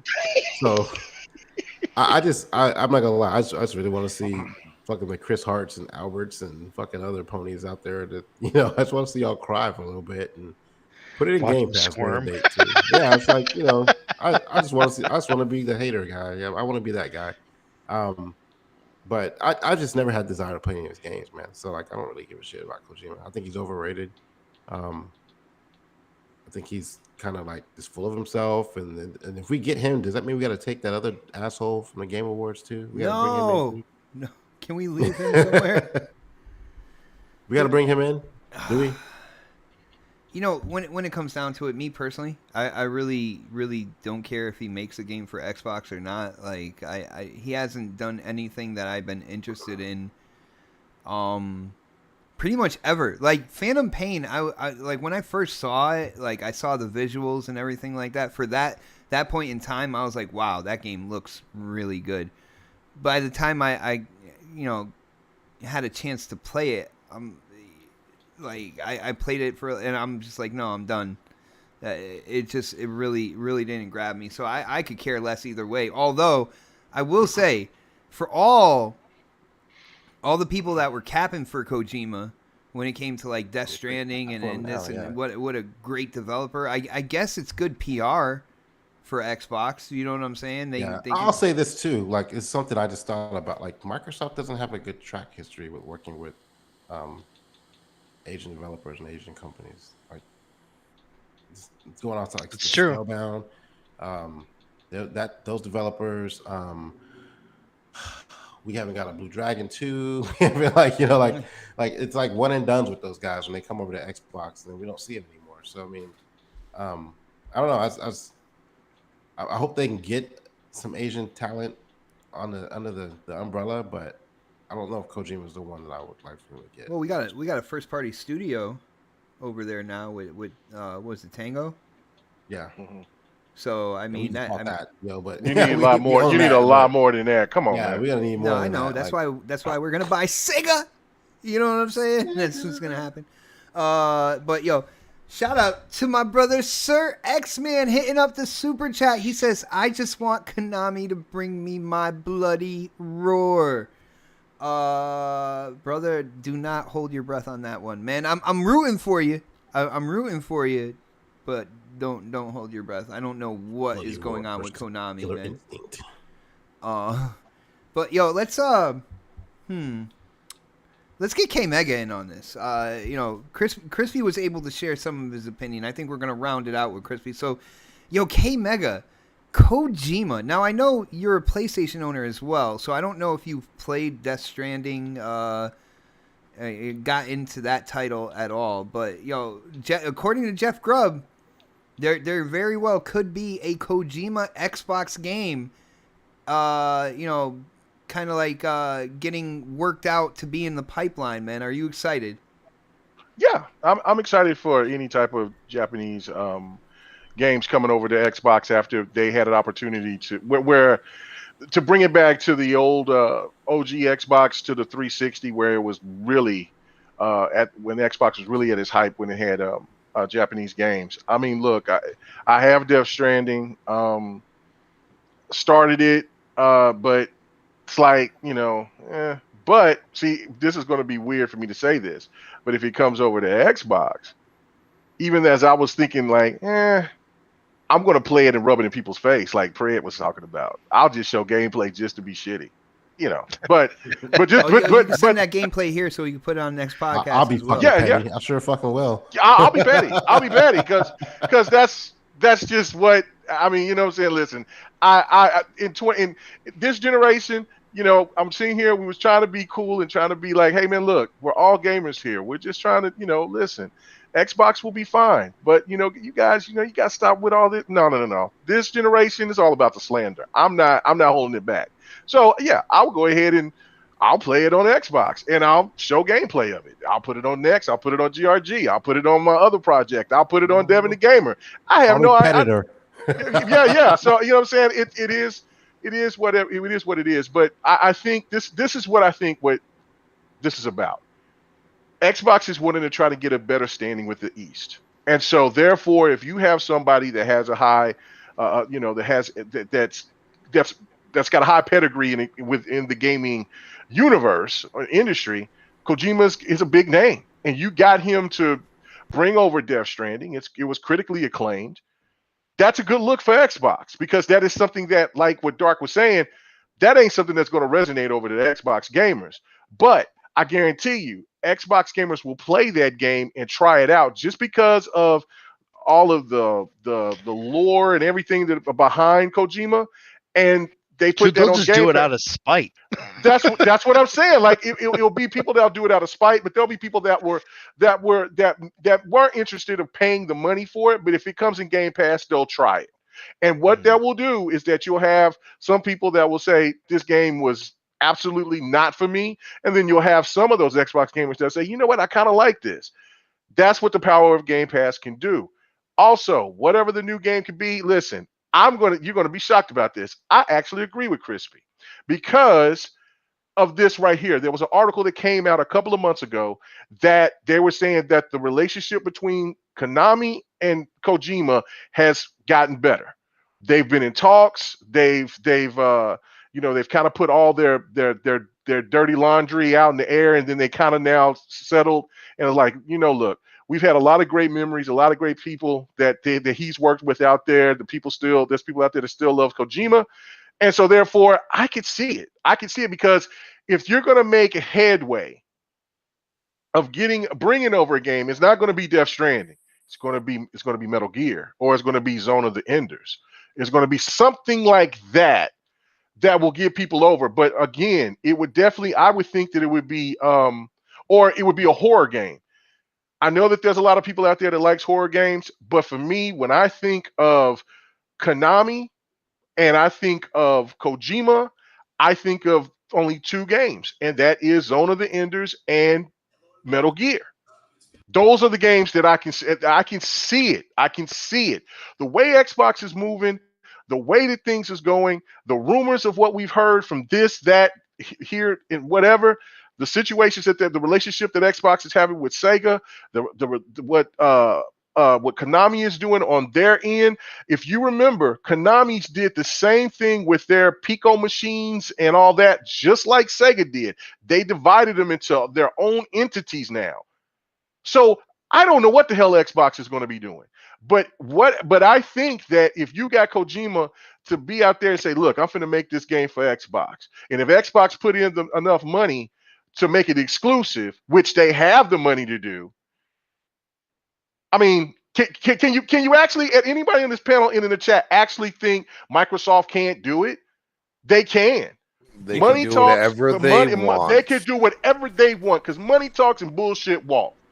All they got to do is say how big the bag is. I love you came back for saying that, dude. I love that phrase, dude. All you got to do is sit here and look at. Remember that there's a commercial that's out if anybody who watches NBA or whatever, whereas Damian Lillard, he's in the studio and he's rapping, and then it's a Hulu commercial, and dude is sitting here talking about, hey man, we want you to say this about Hulu does more than just movies and all that. And Dame Little's like, and then the guys is like, oh, okay, so they open. It's a lifestyle. Yeah. And so they open up the briefcase and they look, and then he start rapping. Hey, that's exactly what Konami will do. That's what Kojima will do. They'll open up. Microsoft will come in there with his people. Phil right there, like right now, Phil Spencer's walking around with a mink coat. You know what I'm saying, with shades on. He walks in there with a posse. He's sitting right there, says, what we need to do. Well, we kind of to here. Then the guys open up the bag. That's it. When do you want us to start this game? So I agree with Crispy on this one 100%. That's it, because I just don't think but it starts with Death Stranding and Death Stranding coming over to Game Pass. Dude, you gave a great segue into one of our other topics, and I probably should have saved you for last, because if you said that at that point, we would be moving on. But we got to get Crispy's thoughts and opinions on this. Crispy, a huge Kojima fan, am I right? Am I right? No, I'm not. Dude, what do you think about the possibility here? What do you think? Do you think what Mr. Jeff Grubb is saying is accurate? What are your thoughts, bro? Yes, of course. He's been on point for a long time. A lot of people ignore him, but he also said that Xbox Live was going to be free. So and he maybe meant free to play no, or he free to meant play free. games. He meant free. But I mean, you think about said it, for he free to wasn't play game. he Oh, wasn't curveball right that there. far off, dude. He wasn't that far off. He We tried weren't to double expecting that. So what I'm going to say to you is, what is Xbox the king of? All right, we could say multiplayer right off rip. Can we say first person shooters? Can we? Yeah. Can we say that first person shooters? I mean, I'm pretty all right. How about first person perspective? I think Xbox is pretty much the king of that. So I had a thought as everybody was talking around my points. Thank you. No, K-Mac, I love you. Nah, just fucking me. But one thing I thought about is, remember that PT demo that everybody talks about all the fucking time? Like it's the greatest thing since sliced bread. Dude, PS4s Well, guess with that what? demo downloaded were selling for like ridiculous amounts of money at one point. Think about one fact of that. That is a completely first person view. And the one With the fetus thing in the sink, by the way. You talking about Death Stranding? I mean, I don't know what you're talking about. No, I'm talking about PT.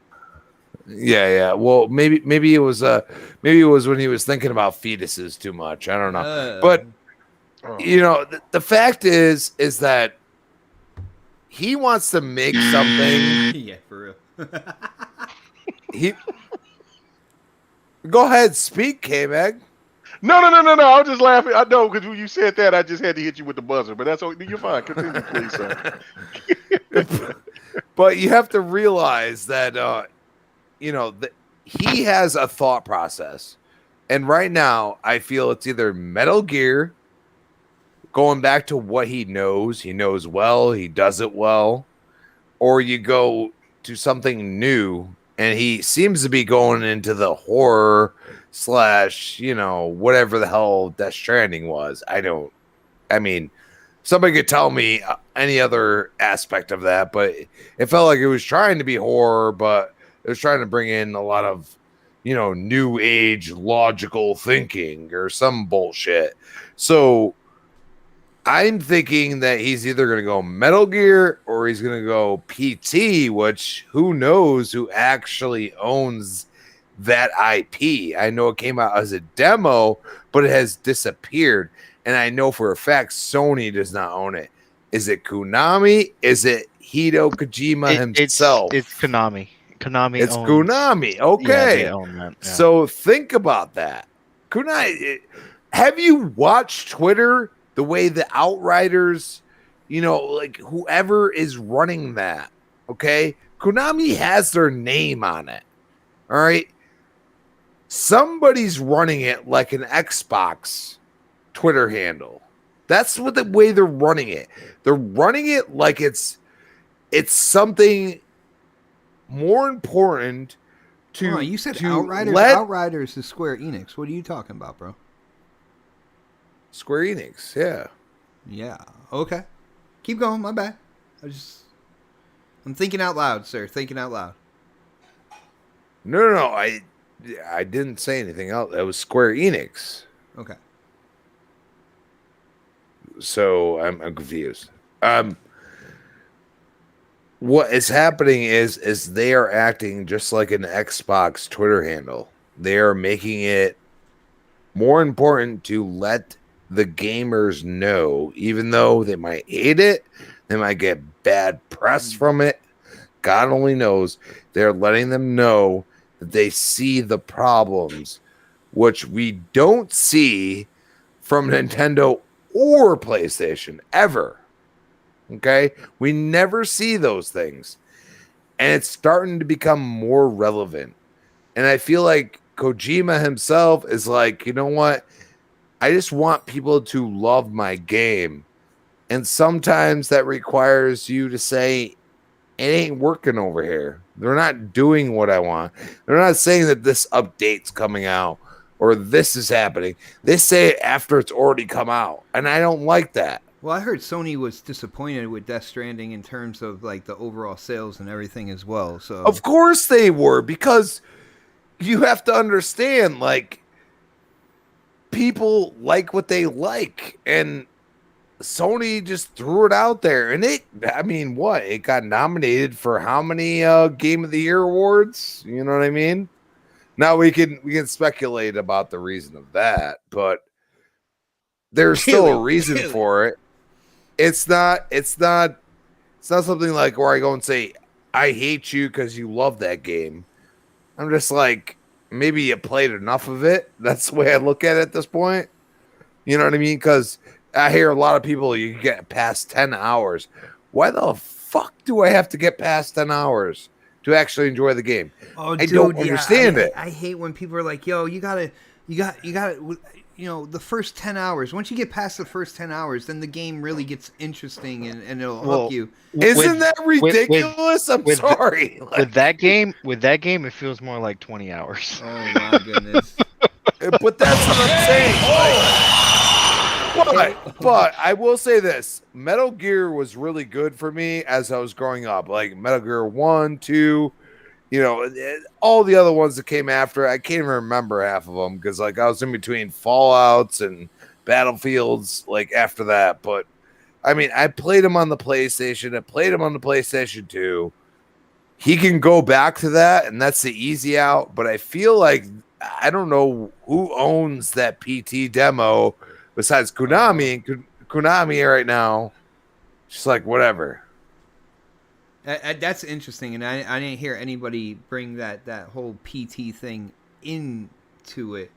So first person perspective, I think Xbox can help him. Help him make it be really great, because you look at a lot of the games, even like Perfect Dark that was shown, that was totally first person perspective. So I don't know. Like, I feel like they're trying to go in that realm. They're being like, we're the multiplayer box, we're the first person box, and we will eventually give you free to play. But you got to realize, like, they're charging $60 for Destruction All-Stars on PlayStation side, and then all of a sudden giving it away for free in PlayStation Plus like a month later. And I think that's blasphemy. Like, you might as well wait for that shit. You might as well expect it. You know what I mean? That's what I expect games to come to Game Pass. I don't feel PlayStation gamers get that same, luxury. Like, come on, dude. Like, say something. Be like, hey, this is fucked up. I just paid $70 for it. PlayStation Now is getting the PS4 version of the Avengers, okay? You need to calm down, Crispy. Oh my God. You just went, no, that was not me, people. I swear to God. I'm not lying. I am not lying. I know you're not lying, but I didn't go there. I swear I didn't. I had to get it in the show at some point in time when I was putting the topics, when I was on my break at work.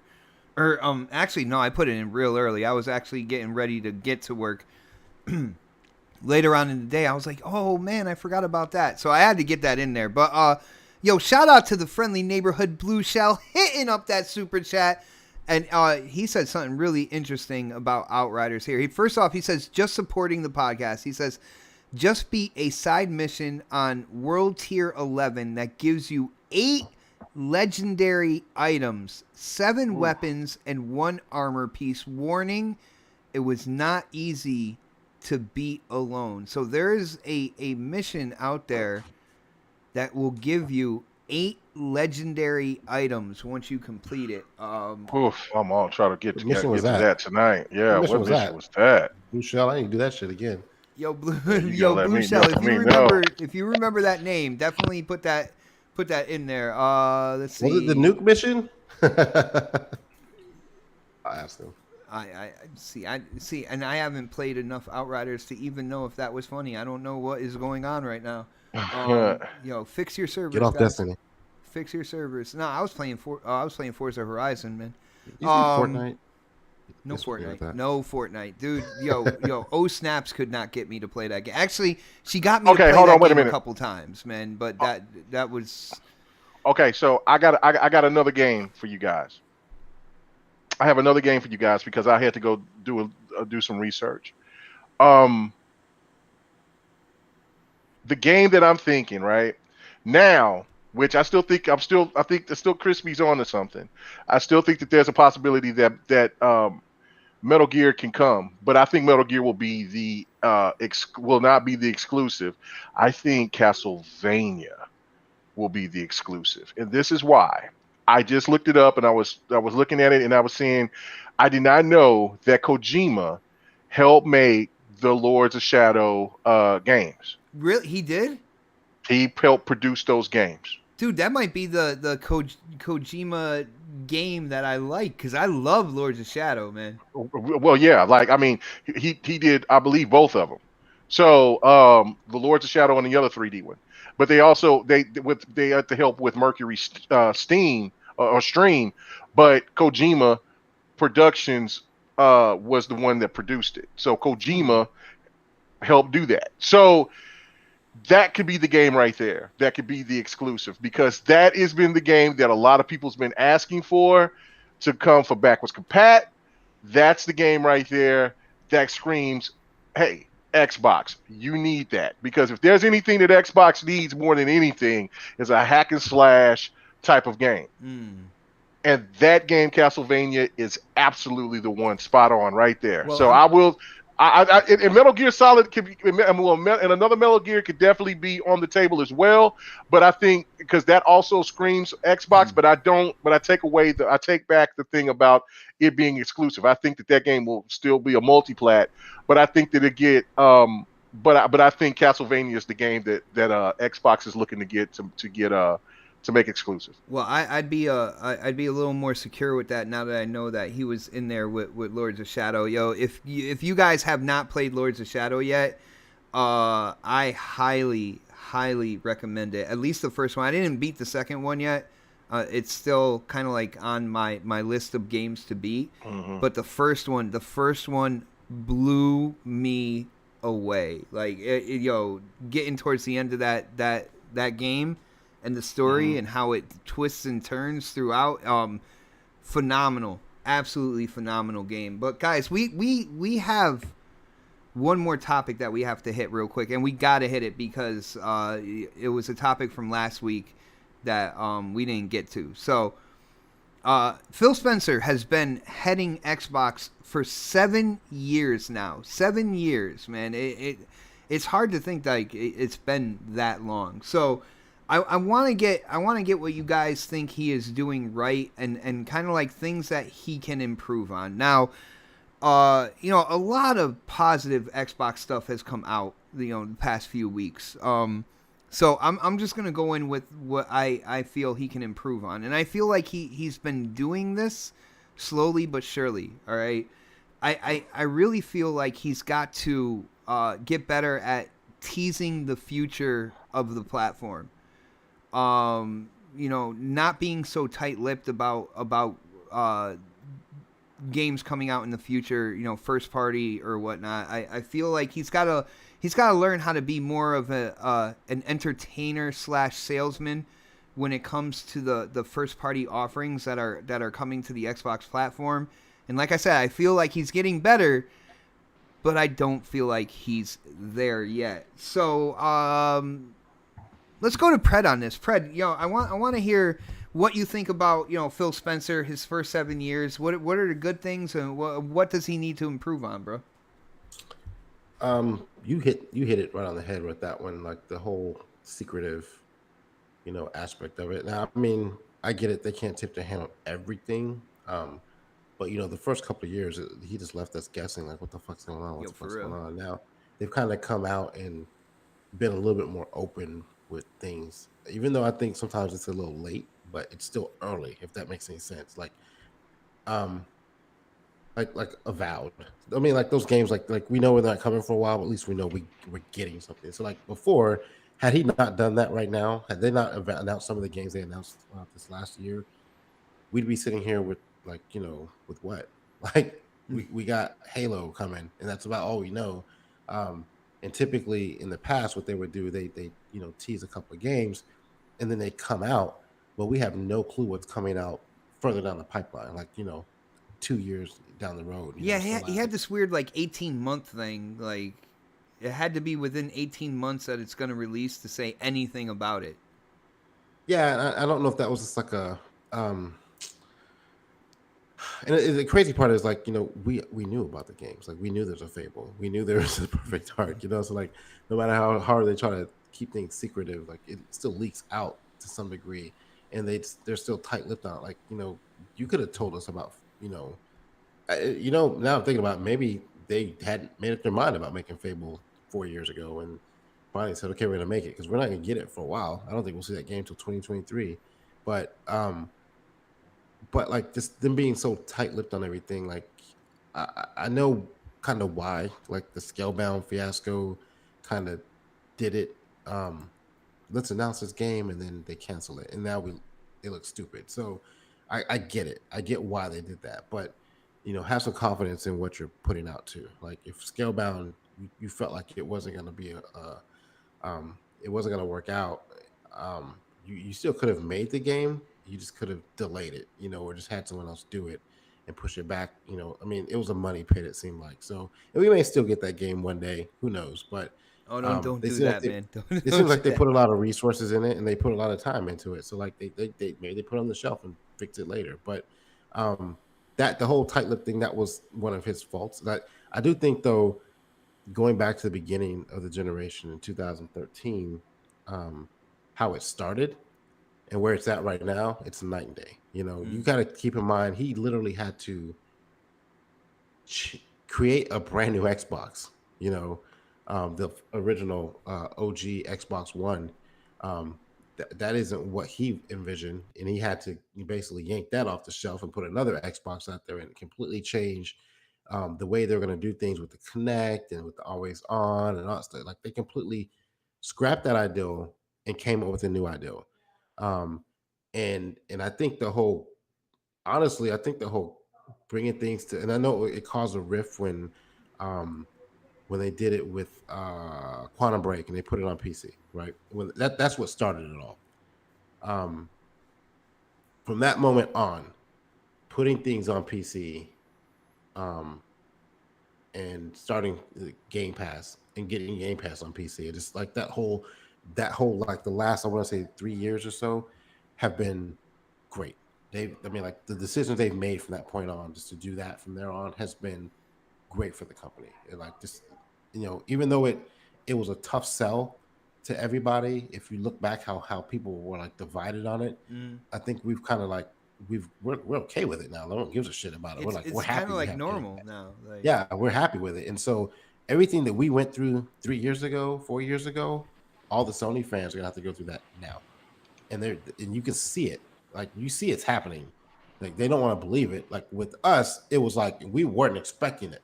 They should be expecting this at this point. We had no idea where they're going to start putting games on PC. We had no idea about Game Pass and putting things on and having a subscription-based service like this. But like when it happened, it was weird, but we got through it. The Sony fans, it's happening to them right now, and it's just a slow bleed. But they see it's happening and they refuse to accept it. So but he weathered the storm, because like we were calling for Aaron Greenberg's head. And Shannon Loftus, we were gonna put it on a fucking fire pit, like we're trying to get rid of them two motherfuckers, man. And they're still around, and they're still here, and they survived, and what came out of it was I think that they completely did a 180 with the Xbox division, so much to the point where it feels at the top now, sitting at the big dinner table now. So obviously he did a good job. He got a promotion, if you think about it, and he's actually he's actually made a respectable division within Xbox now. That I would say even 2-3 years ago, people were like, Xbox is gonna they're gonna cave in, they're not gonna be around, they're gonna get out the gaming division. And I think they were really close. I really think that when they came in, Satya came in, I think he was axing a bunch of shit. Nokia went away. Like they started getting rid of shit. Windows Phone went away. Think about all the shit we lost. Like, what was the music when we had?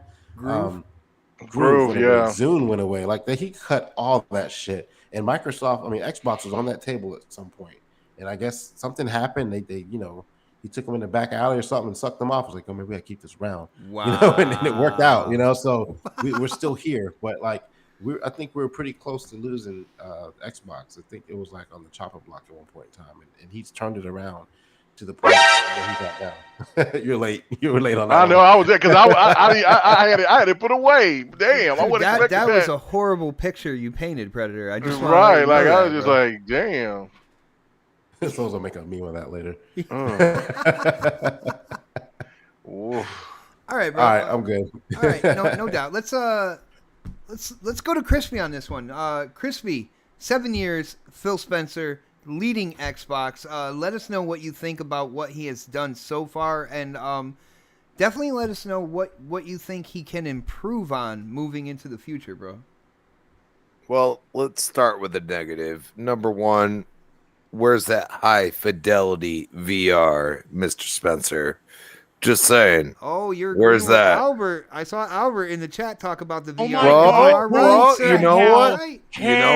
You know what? I don't forget very easily, and I want to see what they do with VR compared to a PlayStation or something like that. The one thing I will say is that they just signed a huge contract with the U.S. government for a defense bill that's like a couple $1 billion for the HoloLens, right? Yes, correct. All right, now, just real quick, I just want to throw this out there for people. The HoloLens is not a peripheral, all right? It's not something that you plug into something. Oh my God, who the hell cares? It can be plugged into other devices, but the HoloLens in and of itself is its own computer, people. I'm so tired of hearing people talk about it as an Xbox peripheral. It could be plugged into an Xbox, but it's a computer that, first and foremost, it's its own thing, okay? But go ahead, Chrissy. My bad. I had to put that out there one more time. Maybe some people will understand what that means. You're absolutely right, dude. Like that's what it comes down to. Like Microsoft is thinking in bigger terms than a lot of companies do, and they fail a lot. I mean, look at Mixer, fail. You know what I mean? Like you can go across the board. They fail a lot, but they're not unwilling to, put the investment in something they think is correct.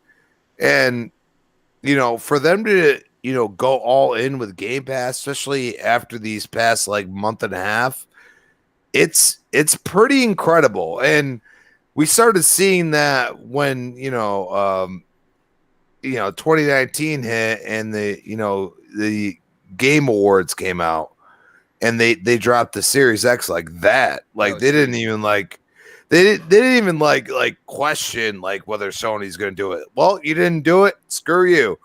And that's where I was like, okay, Phil is a nice guy on paper, but what about his dark side? Like he's been at Microsoft for a long time. Almost as long as the gaming aspect has been involved. This guy actually cares about gaming, and he feels like he is on the pulse. He might not be able to say what he wants to say, but he's on the pulse of the true gamer. And he has continued to show this over the years. And you can't build a goddamn Coliseum in one day, man. You can't do it. You got to do it strategically. You're playing with fire because that fire is PlayStation, and PlayStation has been trashing you, maybe not to your own fault, but trashing you, the head of Xbox, for a long time. And all of a sudden he starts bringing out pro gamer moves. For instance, playing Outriders day and date on Game Pass, playing MLB The Show day and date in Game Pass. And you have to understand that it might not be for you, but there's a lot of people that actually care that all they have to do is pay their normal subscription price and just not have to do anything else. And then, hey, if they come out with microtransactions and everything else, you might be like, hey, I didn't spend $70. Hey, I'll spend $20 on this skin because I really want it. That's what they are doing right now. And so many developers have come out and said, my God, this is great for gaming because I can make what I want. They can fund part of it or whatever we sign up for. You know what I mean? And at the end of the day, we made our money. We broke even. And people enjoy the game. And that's what most developers from who I've talked to love, that people enjoy the game. That's what they care about. You could go into the highest up. Okay, maybe he just cares about the money. But all these people that are talking to us on Twitter and shit, they are saying this because they truly believe that. And it doesn't matter what that higher up says. All it matters is that they made a game that people are enjoying.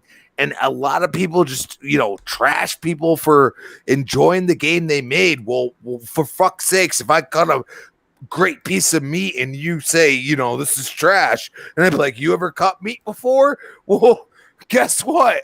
You're going to get trashed for it. Okay? Same thing. Okay? Just on a gaming side. These people come out there and be like, Game Pass ain't bad. Well, guess what? That's because they get to make what they fucking want. Come on. Is that a bad thing for a gamer? You get diversity. You get different games. Is that a bad thing for a gamer? I think not. No, I hear you, bro. And with and the funny thing is about developers making what they want.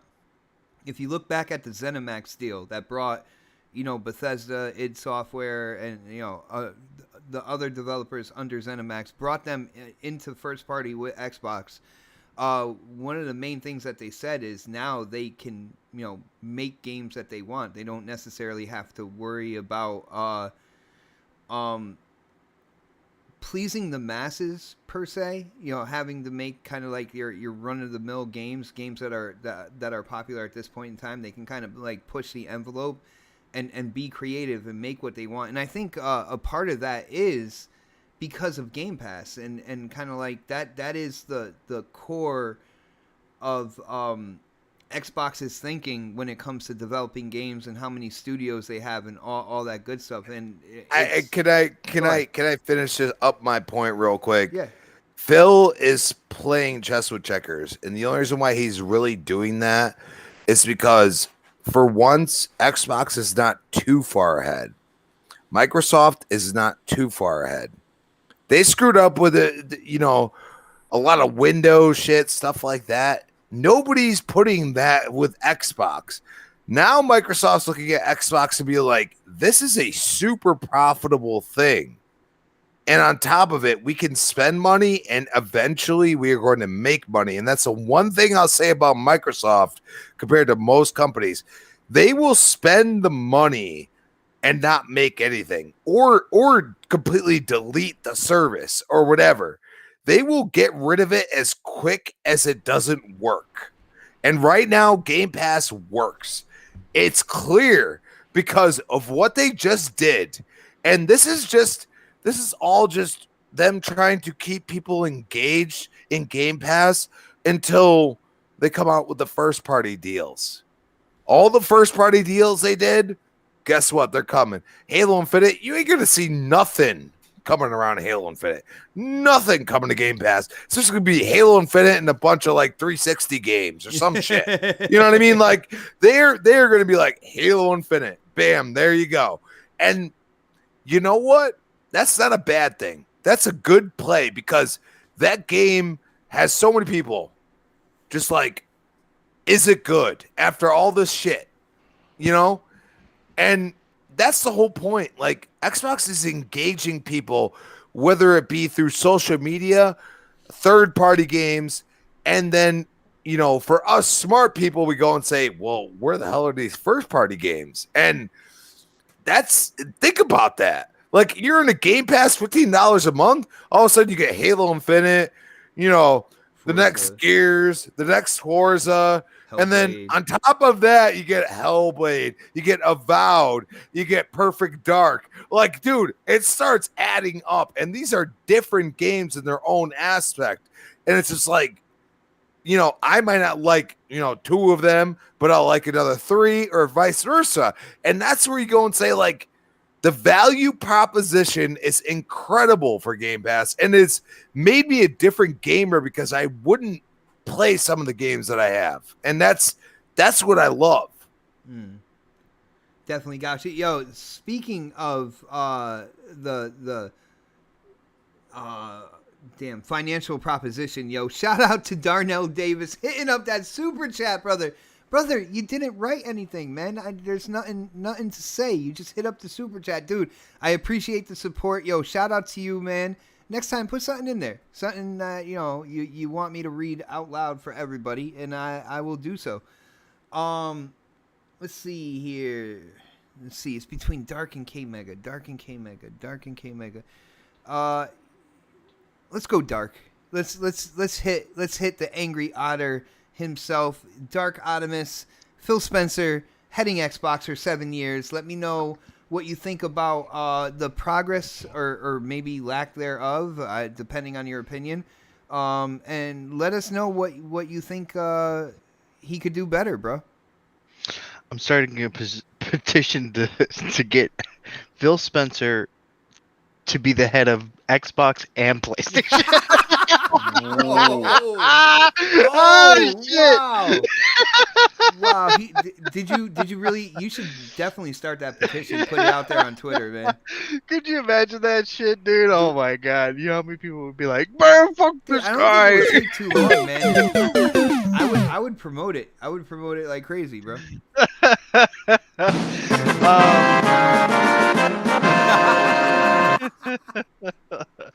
Honestly, man, I mean, the things he's done in the last 7 years have been great. You know, like a lot of the things, yeah, they made mistakes. Every company makes mistakes.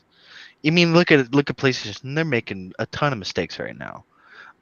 You know, and honestly, I don't even think they realize it. I think they're in that ignorant state. I think they're in that ignorant state again. You know, when they had that under the PS3 era.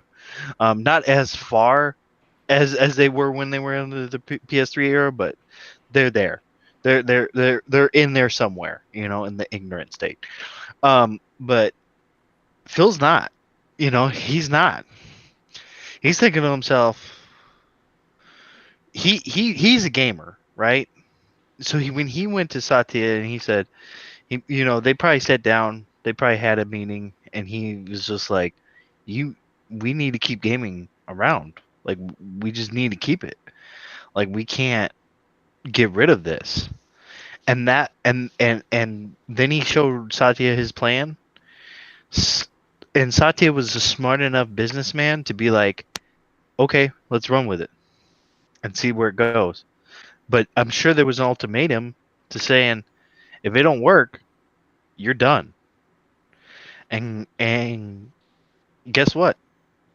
It worked. You know, it worked. And thank God it worked, because I know a lot of people who want to see Xbox bow out of gaming. I know there's a lot of people who want to see, you know, them just die and go away. It's like, I don't want that. Hell no do I want that. Because you know why? I know what's going to happen. It's going to become a monopoly effect, you know? Because Nintendo, they ain't going to do shit, you know? PC does their own thing. PlayStation, they're gonna be the monopoly. You know, they're gonna be like, oh yeah, we got this game over here, we got this game over here, we got this, you know, and I don't want that. I like competition. I like to see the you know the underdog rise. You know, and previous generation, Microsoft was the underdog, and now they're rising. And they're taking all new steps to making, you know, gaming into this powerhouse, you know, and a lot of that has to do with Phil's plan and and the way he was, the way he saw gaming going and the future of it. The one thing I think he needs to elaborate on more is being a little bit more clearer in his explanations on things. I understand that, like, you kind of have to be in that PR mode when you're kind of like making deals with certain companies and stuff. Like, I'm proud that he did come out and say something about Bethesda, but I think there's moments where I think people are still a little bit confused by it. But I think in time he will, he'll come out and let people know like exactly what's happening. But I think he needs to be a little bit more better at communicating the future of Xbox in a way. I mean, we kind of know where it's going. We can see it, but I want to hear what the next game's going to be. Like, we know Halo's coming this year, but is Crossfire X coming this year? Is Hellblade coming this year? We don't know. And I know he's saving a lot of that probably for E3 and for June and stuff like that, because we know we don't really hear about what happens at the end of the year until around like June, time anyways. But I think if they communicate a little bit better on, or he communicates a little bit better on what's coming in the future of Xbox, it'll be a lot better than what it's good now, but I think it'll be even better. But I also think that PlayStation needs to they need to say some stuff. They need to come out and interact more with people, with the community. And that's the thing that Phil's been always good at, is coming out, playing with gamers, playing with people who are pretty much like, I mean, I'm not saying that they're nobodies or anything, but like pretty much, we're all kind of like, we're influencers. They're influencers on social, on social media and on in the gaming realm. But outside of that, people don't really know who they are. People don't know who they are. But he listens to a lot of these guys that are they play with him, and that's the biggest thing about Phil and the Xbox brand. They're gamers. Like Aaron Greenberg, he's a gamer. Sarah Bond, she's a gamer. All those people at Microsoft are gamers. Jim Ryan, I don't know if he's a gamer or not. Like, I don't know if I know Shuhei Yoshida was a gamer, but I didn't know if Sean Layden was, or and I think him being a gamer helps us gamers to be like, oh, okay, yeah, he's just like me, like, he's doing his thing and he's just like me, and he's kind of a role model in a way to where it's like back in the day, we used to get made fun of for playing video games.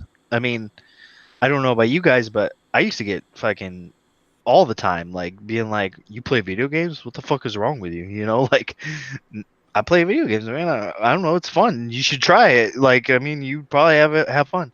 And a lot of those people now. I was with I used to hang out with a lot of people who were under the influence of a special kind of oregano. So it never really it never really hit me on the, oh, you play video games thing, like, right. Everybody was like, Resident Evil, right. Like, well, I mean, I grew up in a town where it was small.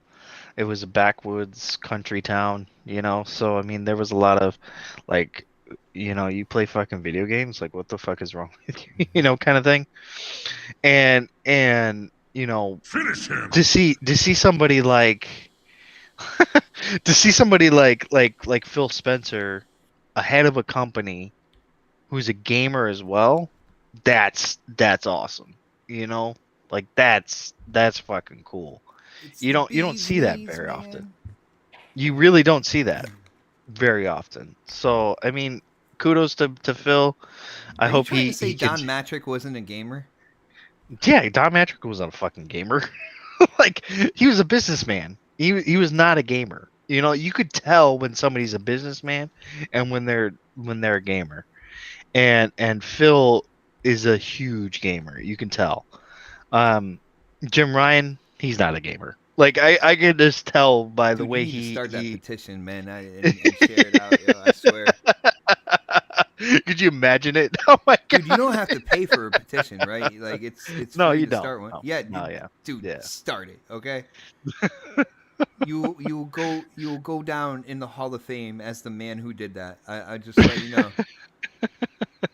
But yeah, I mean, like it's just it would be nice to see, like, I mean, look at the people who run Nintendo. They're gamers, like they are.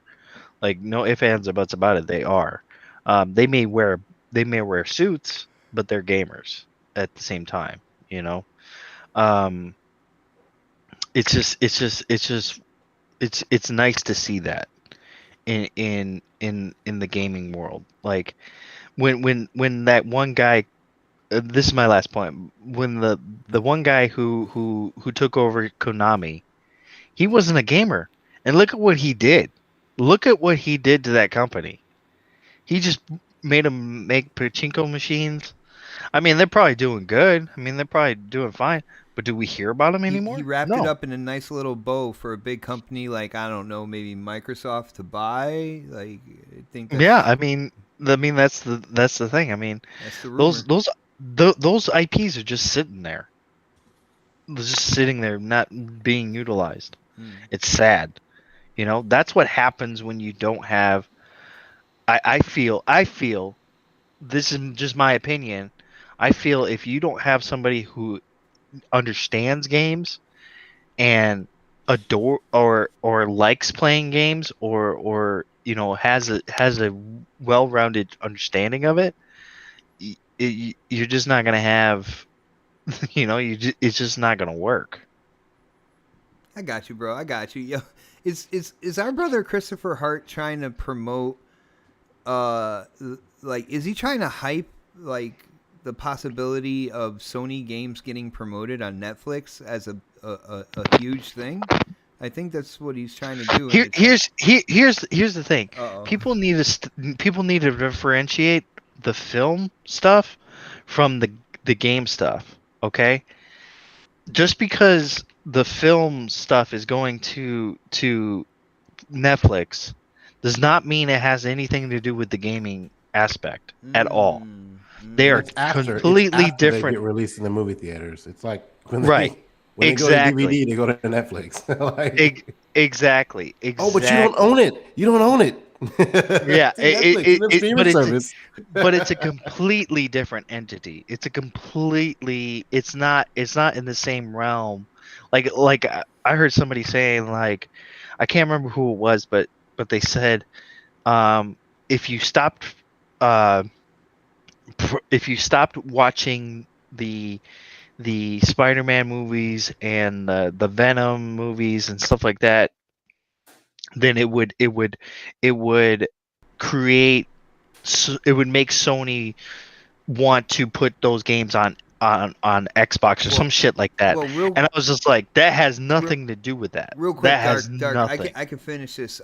Christopher, how come you weren't thoroughly excited about Game Pass being marketed at grocery stores when it comes to, like, different kind of like snacks and stuff being offered, to a trial? That's marketing as well. That gets to millions of people who go to those stores and pick up those products. It's different. It's different because it's marketing for films. It's not the marketing for the games. It's not marketing. The people need to stop comparing what Sony owns with the movies to what Sony owns with the games, because they're completely different. Let's be honest. The games division is funding the movies right now. Yeah, I mean they pretty much are. I mean Netflix doesn't even with the have money. ads, do they? No, they don't. No. Yeah. So there No. you go. You're gonna have Yeah. little lettering on it, sponsored by Sony. So Uh, it's not the same shit. It's not. And people keep on saying, "Oh, well, it is the same. It is the same because they're both owned by Sony." I'm like, "No, it's not." calm down, Dark, calm down. We got to move on to K Mega now, okay, buddy? Alrighty. Okay. Yeah, man. All right, brother. Get some warm milk and chill out, okay? Yo, K Mega, you All right. heard everybody else, man. It is your turn now. We got Phil Spencer in for 7 years, heading Xbox. Let us know what you think about the job he has done. Any of the pluses there, but also let us know what you think he can improve on, bro. All right, so pretty much. I mean, a lot of everybody's kind of hit something that I can agree with, but the one thing that I still will disagree with you guys on is showing games early. I am so for what Xbox is doing right now by taking their time and not showing anything I think it beyond sucks, man. the I think it 18 months. sucks. Well, but see, this okay. But so let me make this point. All right, so let's just take it back to those 3-4 years ago when Phil first started. Well, it's been 7, but let's say those 3-4 years when it was probably at its worst for Xbox on social media and the media throwing jabs. When things were announced early, what did they say? Oh, been there, done that. We already know that. And then when Xbox gamers came out and tried to say the same thing about The Last of Us or Detroit or any of these other games, it was different because it was called, AAA banger or it was already getting the critically acclaimed esteem that it's okay to wait for those games, but you can't wait for Xbox games because they need to come out better because the offerings that they had beforehand weren't good enough because of resolution. Okay, so now you have to look at it from this standpoint of, and also the fact that Scalebound, Crackdown 3 didn't cut the mustard. It was no, they were pretty much failures, and in the sense of the games didn't resonate properly because of the misuse of the multiplayer on Crackdown 3, even though the story aspect of it was really fun. But then Scalebound, which I think that led to what we see now with Microsoft going crazy and just buying studios. The one thing that again, on the last part of the part on the last piece of it to where I think that where I disagree with you guys on is Game Pass is that filler in between, because we wouldn't be talking about that because Game Pass has been constantly something new all the time. I mean, it's crazy because we was just at the first part of the show talking about, man, it's always something new. There's always something new, man. I can't keep up. So now we go back and revert and think about what it used to be like, where it wasn't like that. And that's why look, we still have stuff that's supposed to be coming out this year that I want to know about. And I know that he's holding it close because there's supposed to be some kind of event coming up here pretty soon, and then there's going to be E3. Let us know in those couple events. Don't just come out and just randomly say something. Oh man, here in 2025 we have Killer Instinct 2. I'm not trying to get hyped for that now. Shit, I might not make it in the next 3 months. Well, how the hell am I going to be anticipating something in 2025? But hold on, real quick, K Mega, with 2025 Killer Instinct 2. Tell me that it answers something that at least part of the community has wanted answered, and now, like, if he comes out and says something like that, they do some type of marketing tease or something, then it's like something to look forward to for that community to learn more, to see more, to get more throughout the couple of years that it'll be in development as well. By the time that game, hype, by the time, that for that first year, after the second year, it's going to be destroyed, because if that game doesn't come out to be perfect because it was announced too early, then it's going to get slandered to death. It's going to get just beat to death. It doesn't matter if the game is perfect after a patch, if the patch come out, or if it gets a rating of let's say 78. it's going to get ridiculed well beforehand before that game comes out. That gives plenty of ammunition and time. It goes back to what I was saying about Gears, right? When everybody was saying the same thing about, man, the strategy of what they're doing with Gears just doesn't make any sense. And then all of a sudden they dropped that dope ass commercial with that music of the story just a couple of days before the game came out, and everybody was like, oh, Game Pass might be the one. That was the start of it, really, if you think about it. Right after that, when they dropped it and when they put Gears 5 on Game Pass day and date, the servers broke because everybody was talking about what happened. If they did that at E3, that game would have been crucified and crushed before it even got started. And that's why I think that Phil is doing it the right way, waiting. Now, the games that they've already announced, I totally agree with you. Show us more about what's going on with this game, Forza 7, Forza Motorsport, the other games, Fable, all of that, right? That's the stuff that we know that's coming. Hellblade. That's the stuff that we know. They're coming out probably next year or in 2023. Cool. Let's talk about that. And then slowly drip stuff that's coming in the future, maybe about a year and a half away or 2 years away, to get people's, to whet the appetite a little bit with one. But let's not just bombard with just this, that.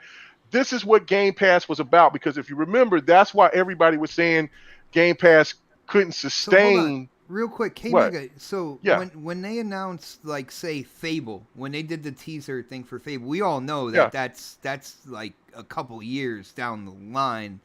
At Is the it? very I mean, we least. don't really Yeah. know. I mean, it He could even be. said We it don't was know.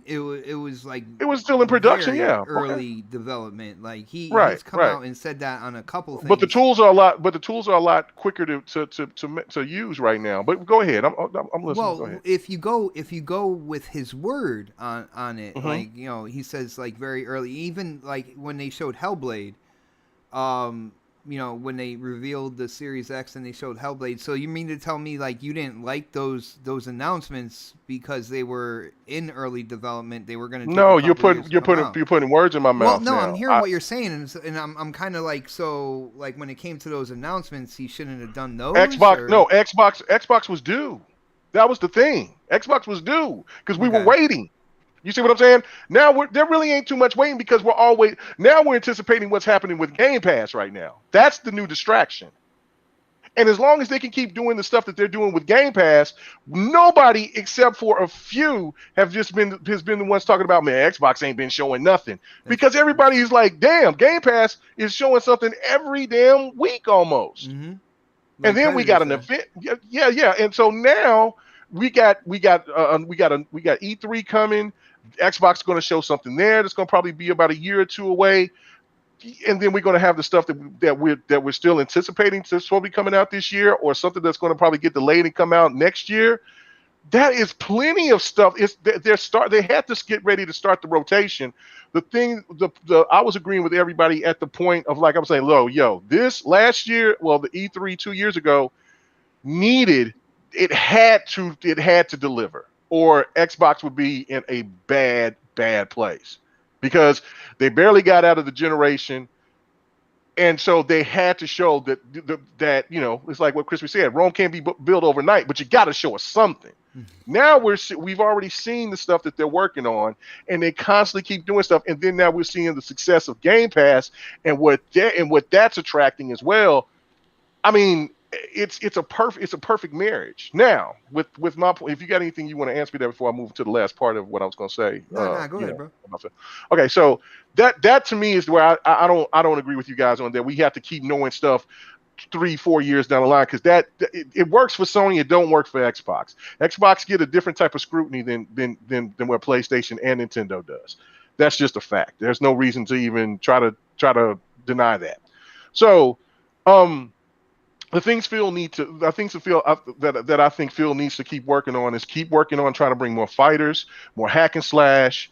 Of course, the Japanese thing. I know that that's kind of getting beat like a dead horse. But the fact of it is that we still haven't seen. We're seeing it, but we haven't seen it. But I think once we start seeing like when those Persona games start coming over, we'll start seeing some other games that's been primarily over on PlayStation that's coming over to Xbox, and then we get more fighters to come through.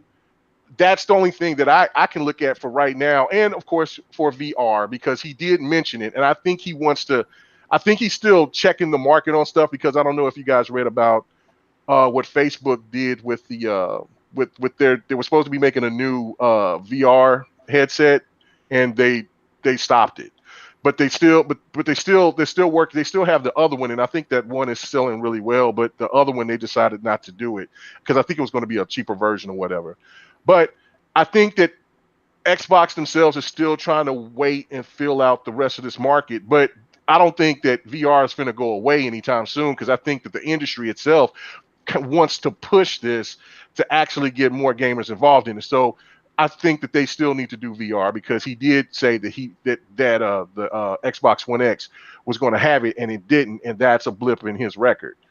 Other than that, those are the only things that I have an issue with. What Phil has done from the very beginning since he took over is just establish a sense of pride to be an Xbox gamer. Now, I mean, it never left me, but a lot of people left Xbox because they just didn't feel, because the weight of trolls, the weight of the media, the weight of just not feeling like Xbox was going to hang around. It was just at a bad place last gen. And even when the good games were good, they still were getting destroyed, if not by, bombed from, just randoms to just go ahead and just bomb the game, review bomb it. Or they talk about resolution gate, or, there wasn't no hype about sequels. And then, of course, the other stuff that's going on with what they was trying to bring in games with Scalebound and all that, it just was a bad look. And every idea that they were trying to come out with seemed like it wasn't sticking right from the get. So my last point is this. Phil came in there, went and talked to the new guy, because I agree with Pred. They were about to get the hell out of there. They you know what I'm saying, they was about to send Xbox to somewhere. Somebody was going to get Xbox. Probably the Hades. Yeah, it was going to send it somewhere. I don't know where, but they was going to send that shit somewhere. And then Phil came in there and he did something where, saying, big shout out to Sam Presti, OKC Thunder. He said this when he got Paul George and Carmelo Anthony. And I know this is a song from Tribe Called Quest, so shout out to them. But he said, "Scared money don't make no money." And so he's like, "Look, if we're gonna do this, we're gonna go all the way. I don't want to have no more restraints where people can tell me that I have to have this type of budget or that type of budget. I want to do. We're gonna do this, or we're not gonna do it." And Fred had another scenario. I cannot agree with that scenario, but that's okay. You know what I'm saying? What he said, he said took somebody in the corner, if you remember that part.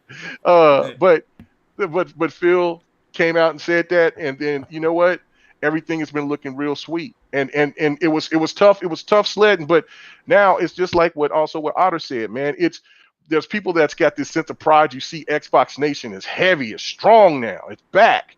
And the sad thing about this is that the same problems that Xbox was having because of all the turnover, PlayStation is having the same issues. You can't have all that turnover and think that you're going to just still keep the boat floating the same way. Somebody's going to hit the wrong lever and something's going to go left, something's going to go right, something's not going to go as planned, and PlayStation is going to have some hiccups this generation. We're already seeing it. But if the fan base doesn't come out and call these things out, if they keep accepting games that for $70 when they don't need to be $70 right now, if they keep on allowing for Sony to tell you that, hey, we don't need storage, you don't need storage right now, but we still want you to buy this $500 console. Yo, that's crazy right there. You know what I'm saying? Like there's so many issues and things, and then they're quiet and they don't tell you anything because they feel entitled, like Xbox did during the 360 era. And that's what, and so, Sony, but you would think Sony would remember the PlayStation 3 era, but that's right. Mostly everybody from that era is gone. Andrew House was, and Yoshida is there, but Yoshida doesn't have the say so like he did. He's in the indie So department. right. He's in the indie department. So again, Jim Ryan, I guess, has been there for a long time, but he's got a different approach, or he's told by the head of Sony, we got to do this way in order to make it work this way. And hey, it is what it is, man. But Phil Spencer, he's a rock star right now. And people are now going to notice it. While people were talking bad and slandering the man's name, I know he's sitting back, smoking on a cigar, saying, "You know what? You bitches fucked up. we about to show you what we gonna do."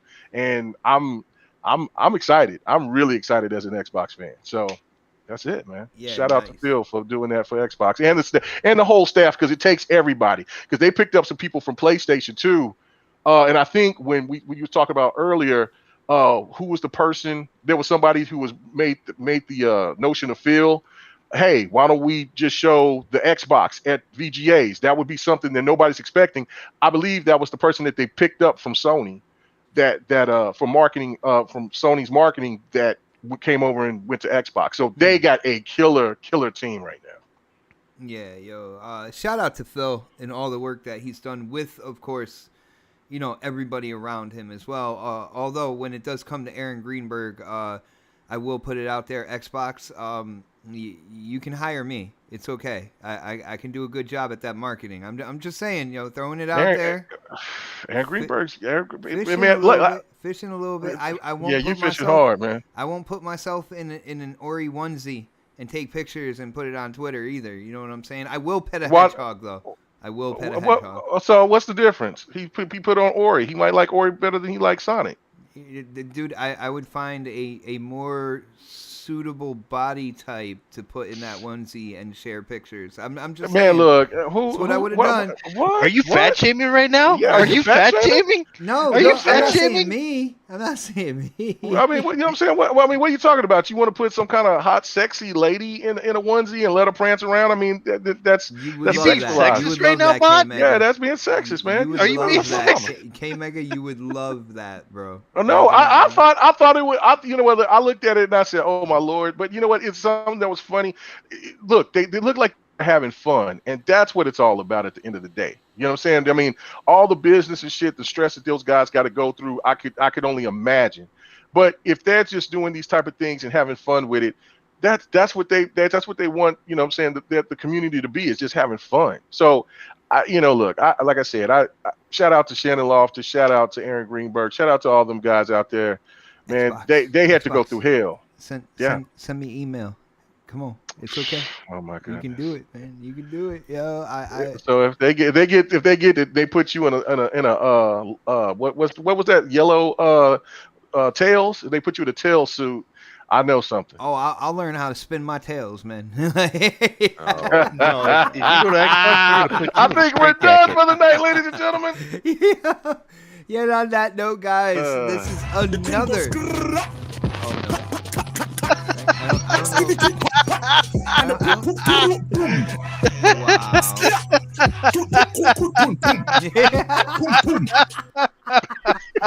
I'm done with That's you, what man. that's what Bob going to be doing right there with in a tail suit. So I'm just done. take that visual. I'm done.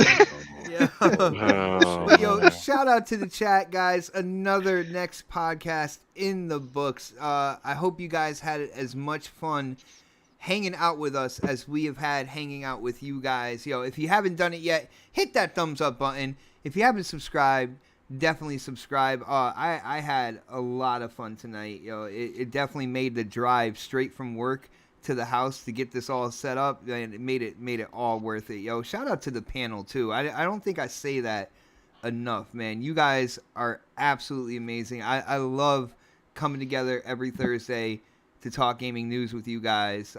Yes, even Dark Optimus.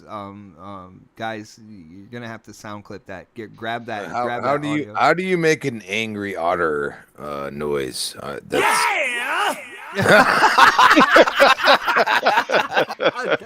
I'm done.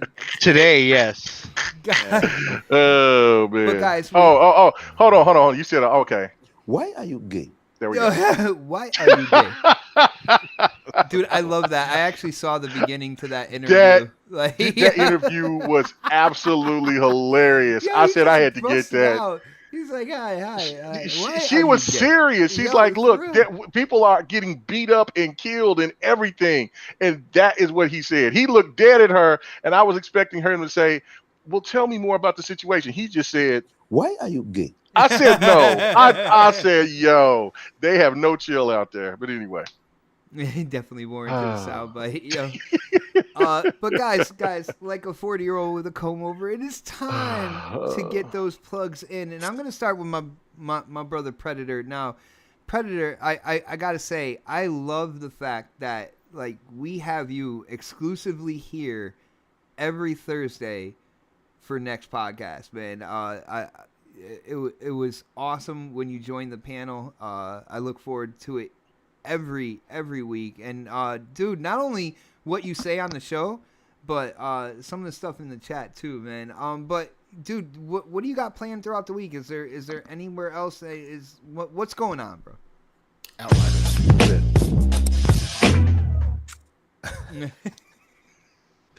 Making some videos for Chris Hart. He's he's a big Albert next time. See y'all next week. See Chris Hart be watching your videos like this? Yes. Him in dark, man. No. Him in dark. He's the Thanks, Daddy. the number one subscriber, isn't he, to the OnlyFans? Yeah, you're number 2. What are you talking I'm number about? 2, right? Oh, I need to step my game up. Step I need your to game become up. number 1 again.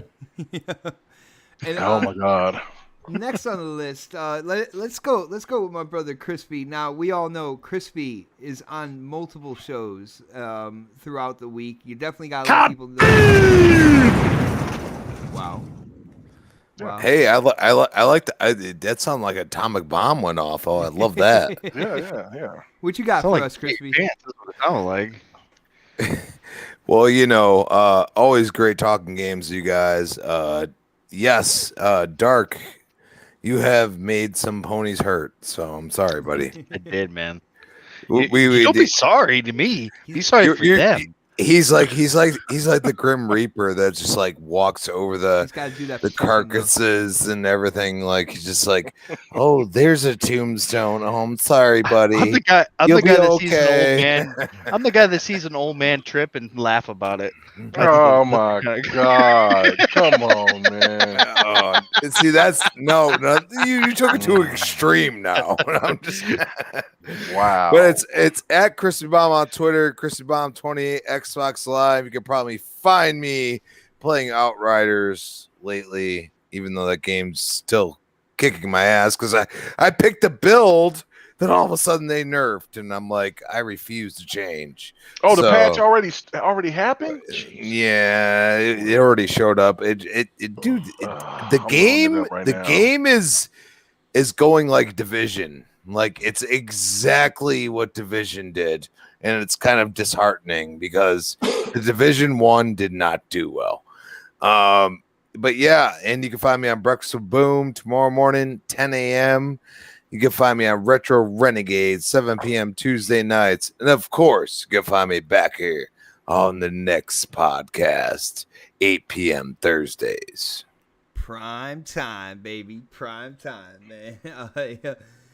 Great opinions, Crispy.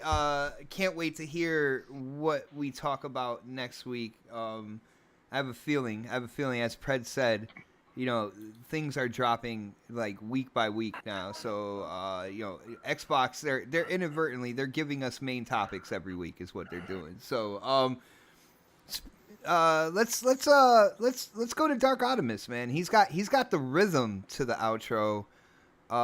Is there anything new, Dark? What you got going? Oh, hi. Thanks for checking in. I'm still a piece of garbage. That's gonna be stuck in my head now all night. Thank you. I know, it's great. I love it. I was waiting for it tonight. I was like, man. Golf every time I get it in the hole and be like, I'm still a piece of garbage. But yeah, man, you guys can find me on Twitter, Dark Optimus. You can also find me on Xbox and PlayStation at the same name. Mostly on PlayStation because Xbox. I don't have the Series X yet, but I'm He's still crying. looking. I hear the tears right now. Don't bring it up, dude. Wow. But yeah, you guys can find me. But then you can also find me here every Thursday on the next podcast at 5 p.m. Pacific, Oh no. 8 p.m.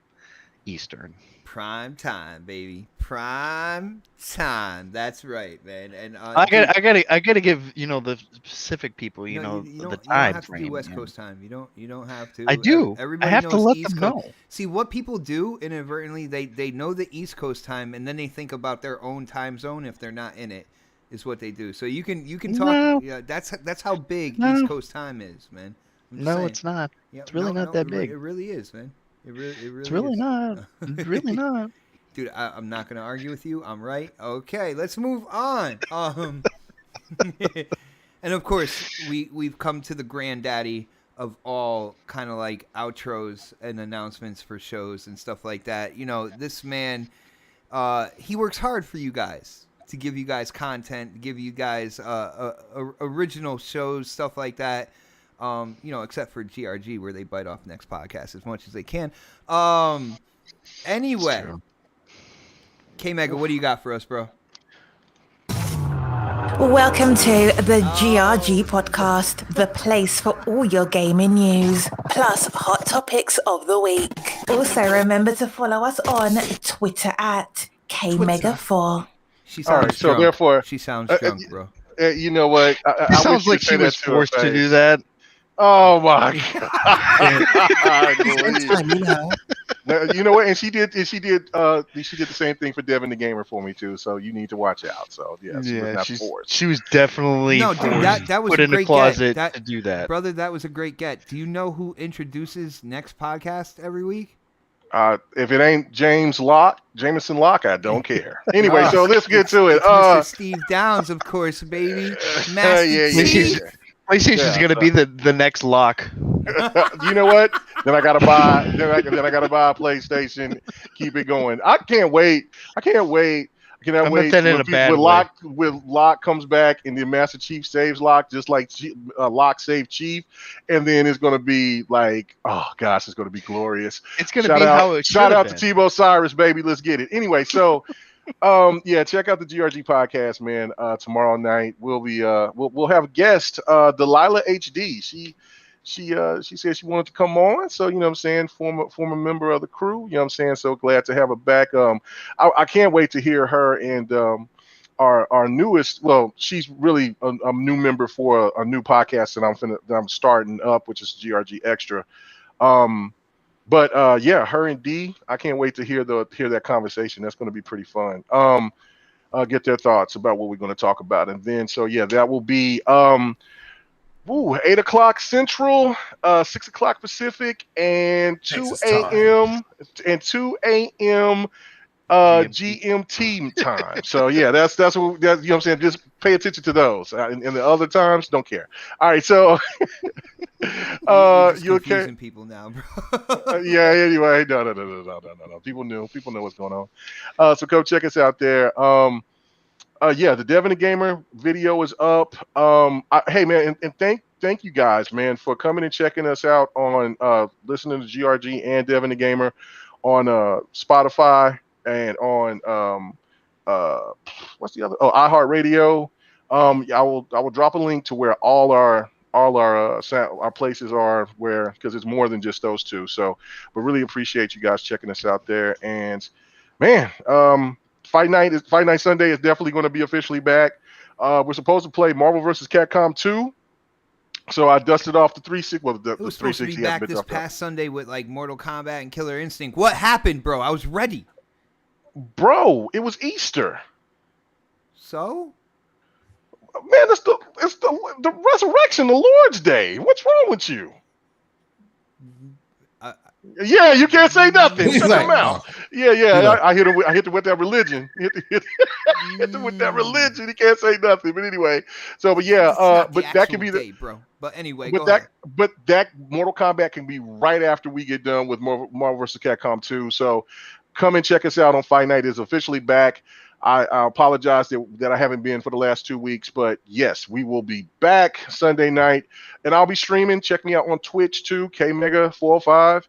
And then you just want to see some delicious slander every once in a while, let me talk about some gaming news. Catch me on Twitter at KMega4. That's all right, man. We out of here. And you'll catch me next Thursday coming in here, you know what I'm saying, trying to clean up the place. It's just trashy in this place. After all these years, he just got a lot of clutter in this place and everything else. Man, yo, Oh, wow. I was just looking around my room that. like, damn, I got clean my You know room. what? You know what it is? He's mad because he didn't get any white on white crime today. That's what it is. That's, It's not over. It's not late. It's not too late. Yeah, it's not late. Come on, Crispy. You know what I'm saying? Come on, Crispy. He said, "Come on, Get him. Crispy." What? Crispy, get Otter. I've been making too much sense to Crispy right now. Today. He's your boy today. That's what it Damn is. it. All right. He said he's my boy. Oh, shit. You my boy, Blue. You my boy. Anyway. Ooh, that sound right there. But again, guys, thank you so much for hanging out with us. Another one in the books. Stay tuned to this channel, especially a week from now, because we will be live again here for the next podcast, guys. Have a great night, and we will see you again very, very soon. Yeah. That is horrible. The voice of Master Chief, Spartan 117. And you're tuned in to next podcast. Now, wake me when you need me.